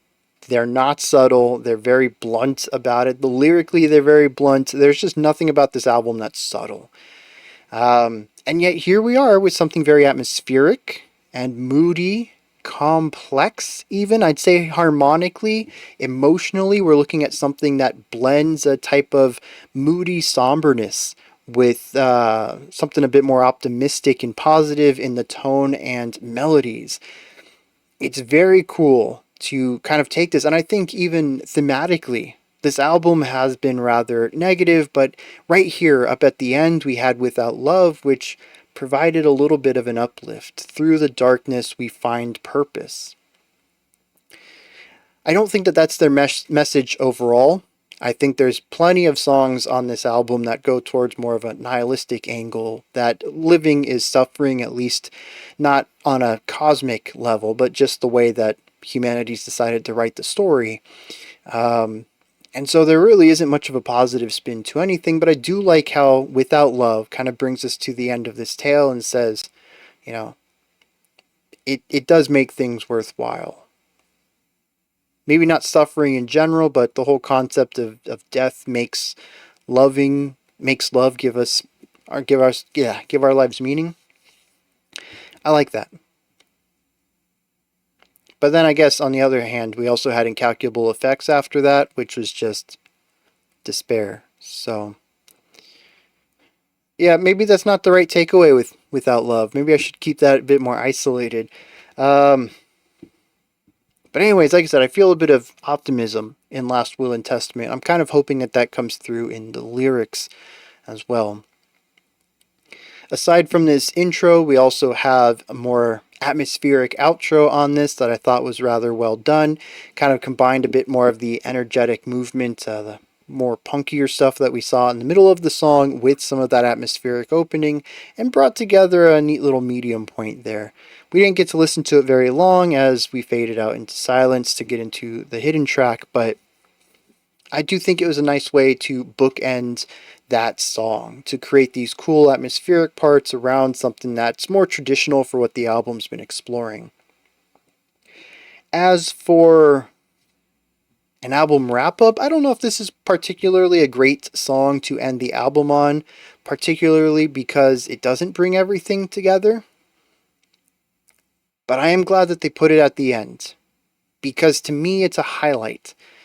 Very different from putting something like this at the beginning of an album and never returning to any of this. We've had a couple albums like that where, as far as I'm concerned, it starts at its highest point and it's just downhill from there, particularly because they set me up with an expectation and a sound that I really liked that they decided to never revisit. So to give me something that I generally enjoy, some parts throughout the album that I loved, I'd give it like a 5 to 7 throughout. It's not usually my cup of tea. It's a bit more punkier than I listen to, but generally, I didn't really have any complaints about it. I enjoyed my time with the album, but then to end it with something like this, yeah, that elevates it enough. Now it's like an 8 album for me. I dig that. Bump it up a level because we end on something that really clicks with me. It's going to leave a positive taste in my mouth. And that's definitely what you want rather than ending on a sour note. But as far as tying everything together, I feel like Incalculable Effects and The Banger's Embrace might be a better way to have done it. But I think it really depends on what the Last Will and Testament does lyrically. Like I said, I think 10 and 11 do a really great job of showcasing the metal side of them, the punk side of them, and lyrically we have something that's a bit more optimistic and finds the silver lining, and the other one is completely nihilistic. I think that is a really cool way to wrap up an album that explores the ideas that they do here. Much better than ending on Incalculable Effects, which I think, again, like I said, has a nice uplift in the message on it, which I don't think is the way you would want to end an album. Following that up with the nihilism of A Banger's Embrace, that's definitely the way that should have went. And I think that's a great way to end the album. Last Will and Testament, I think this as an ending is really going to be determined by the lyrics. So let's get into that and see what my final thoughts are on supporting cast. Now, I'd like some other people's interpretation on Last Will and Testament. There's not a lot of lyrics to this. It simply states that with the few remaining moments we have left, what do you propose we say in our defense? That much was decided before any one of us was born, that we were nothing more than objective observers to the madness. Do we just throw our hands up in sadness? We're powerless to change anything anyways. So just lay back upon your deathbed and gaze idiotically back up the chain of command from which we receive our directives. I guess it's just common sense to preach what ought to be, but ensure it never is in the present tense.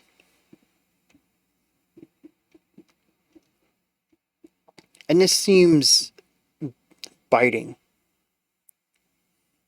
This entire album, as I have explained, feels very nihilistic to me, explaining about the general suffering of most people in life, especially if you're not born to something special, a king or a messiah or anything like that. If you're just a regular Joe whose name isn't going to show up in the credits of the history of humanity, you basically have no say in life. That was stated from song 1. And here at the end, they seem to be, I don't know, looking down on that perspective. Are you seriously going to say there was nothing you could do? Okay, then do it. Lay back like an idiot and just say things that need to change without actually doing anything.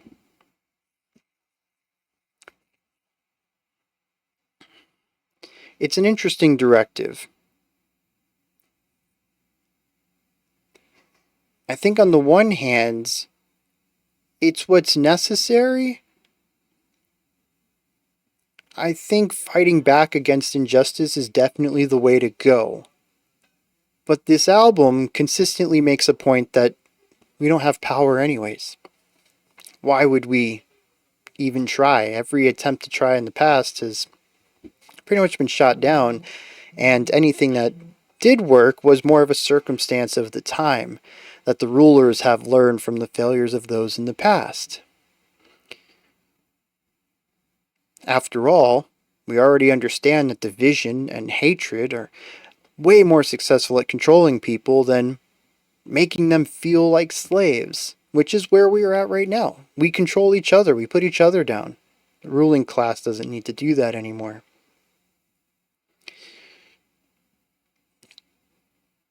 So I don't know where I sit on this. It makes sense. I agree with the thing that we should need to practice what we preach and try to change things for the next generation or the generation after that or the generation after that, to make some sort of baby step today to ensure that those in the future don't have the same present that we do. But this entire album has been saying the opposite, that it hasn't really said it's a waste of time, but it has said it's impossible, which implies a waste of time. And I don't know if I'm reading something wrong here.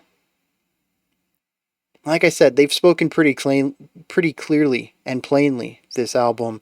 I kind of figured I knew what they were up to, and here it's an interesting monkey wrench in the plan. If anyone has any interpretation of that, please let me know, because I'm just a tad bit lost on that. It's a weird thing to end on. Like I said, it makes sense in a vacuum, but in the context of this album, weird. Now, Come to the Sabbat is a cover of a 1970-ish song from a band called Black Widow. It says, "Help me in search for knowledge. I must learn the secret art. Who dares to help me raise the one whose very name near stills my heart? Astaroth." So, this person wants a knowledge of a ritual in order to raise this god. And of course, since it was the 70s, the only way to raise a god is to go out in the forest and dance naked around a fire. Discard your clothes and come on foot through streams and fields and moonlit moors. Your body soaked in secret oils, perfumed herbs will heal your sores. Join me in my search for power. Wives and husbands, bring your kin. We'll be as one within the hour. Let the Sabbat now begin. Come to the Sabbat. Satan's there. That's the whole song. Hey, you want to do a demon summoning ritual with me? We get to dance naked in the woods. Like, yeah, let's go. Like I said, it's an interesting track. I'm curious what the original sounded like now. I mean, I think punk was around in the 70s-ish, but I don't know how early into the 70s we would have had a sound like this. So I'm curious if this is more of a punkier adaptation of the original, or if it's pretty accurate. The synth, though, being as small and teeny as it is, makes sense for some of the electric keyboards they would have had back then. It's probably the reason why they chose that specific tone. But again, I've never listened to the original, so I don't know how accurate it is. That's all I have to say about that one. Again, it's a filler, it's fluff, it's extra material, if you would like, at the end of the album. It's so distinct musically, lyrically, thematically from everything else that I really don't want to discuss it within the realms of the rest of the album, because I don't think it really belongs there. And so, we come up to my final thoughts here. I dig this. As I mentioned, I generally like the sound of this album. I don't think it's bad in any way. Punk can be a real big a turn off for me. I'm just not a big punk fan. We've had some punk on the channel, just always bounces off me usually. But I feel like this has enough melodic elements and atmospheric elements outside of just the raw aggression, which they certainly lean into often enough, but enough ideas to keep me interested. What kept me interested at the beginning, the unusual song structure, wild time signatures, crazy metric stuff, kind of got discarded for more conventional composition there in the middle of the album before shifting more towards the focused aggression with linear writing. I thought it was pretty cool to see this general flow starting from something more progressive to something less progressive into, honestly, poetry with loud drums behind it. To be a bit reductive. And like I said, I think tracks 10 and 11 do a fantastic job of wrapping this album up lyrically, thematically, and musically, thematically. And I think they come together very well. Track 12 just feels odd. Musically, it does stuff that we hadn't explored anywhere in the album, and lyrically, it seems to be giving the exact opposite message that they've been exploring in the album as well. I think I'm kind of hoping it's just me having a bad read on it, because I do think that it would be interesting to do a little bit of a subversion there at the end of the album to wrap things up a bit nicer. And I do, like I said, agree with the concept of there is a lot of darkness. How about we start making something brighter, a brighter future today? That's cliche, but it works with the darkness thing. I think that's great. And changing things up musically to showcase this change in perspective lyrically works well too, but I don't know, I think it's a weird way to go about sending that message given what they've said throughout the album. So the 12th song, I feel like right now I'm real shaky on it. I kind of wish it wasn't here, but I feel like I could be turned around to it with the proper perspective. With all of that said, these are my thoughts. Propagandhi, supporting cast. What do you think of this album? Is there anything that stood out to you? Anything that you would like to add on to what I said or correct me on? Maybe there's things you want to post that are just your opinion or perspective. Put all that stuff down in the comments section. Above that, in the description box, you'll find a link to Linktree. It takes you here. You can find links to my music, ways to support the channel, a link to the Discord server, and so much more. Above that, if you could, like, subscribe, and ring the bell. I greatly appreciate all three of those. That wraps it up for today. I'll be back tomorrow, though. 11 a.m. Eastern Standard Time, 4 p.m. UTC? Yeah, I think we're -5 right now that we do Daylight Saving Time. Oh no, yeah, 4 p.m. 11 a.m. EST, 4 p.m. UTC. That sounds right. If it's not, well, I can't fix it. I'll make sure I say the right times next week. It is 11 a.m. EST though. Just change that into your time zone. That one's accurate. Anyways, yeah, we'll be doing a live stream, 2 hours. We check out 10 songs. We chill, we chit chat. No deep analysis, but I do talk about some cool things that I hear in it. It's just generally lighthearted and chill and laid back, but it's a fun time. If you can make it, I suggest dropping by, even if it's late. You come in 90 minutes in, you still got half an hour. You got 2 or 3 songs to listen to. We'll have good conversation. It's awesome.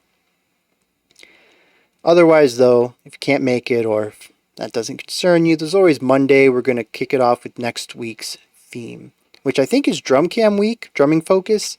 So we're going to hear some really great drum stuff. That'll be Monday at 5 p.m. Eastern Standard Time, 10 p.m. UTC. Alright, until next time, remember to be critical, not cynical, of the music you listen to, and have a fantastic morning, afternoon, or evening, whenever you choose to watch my videos.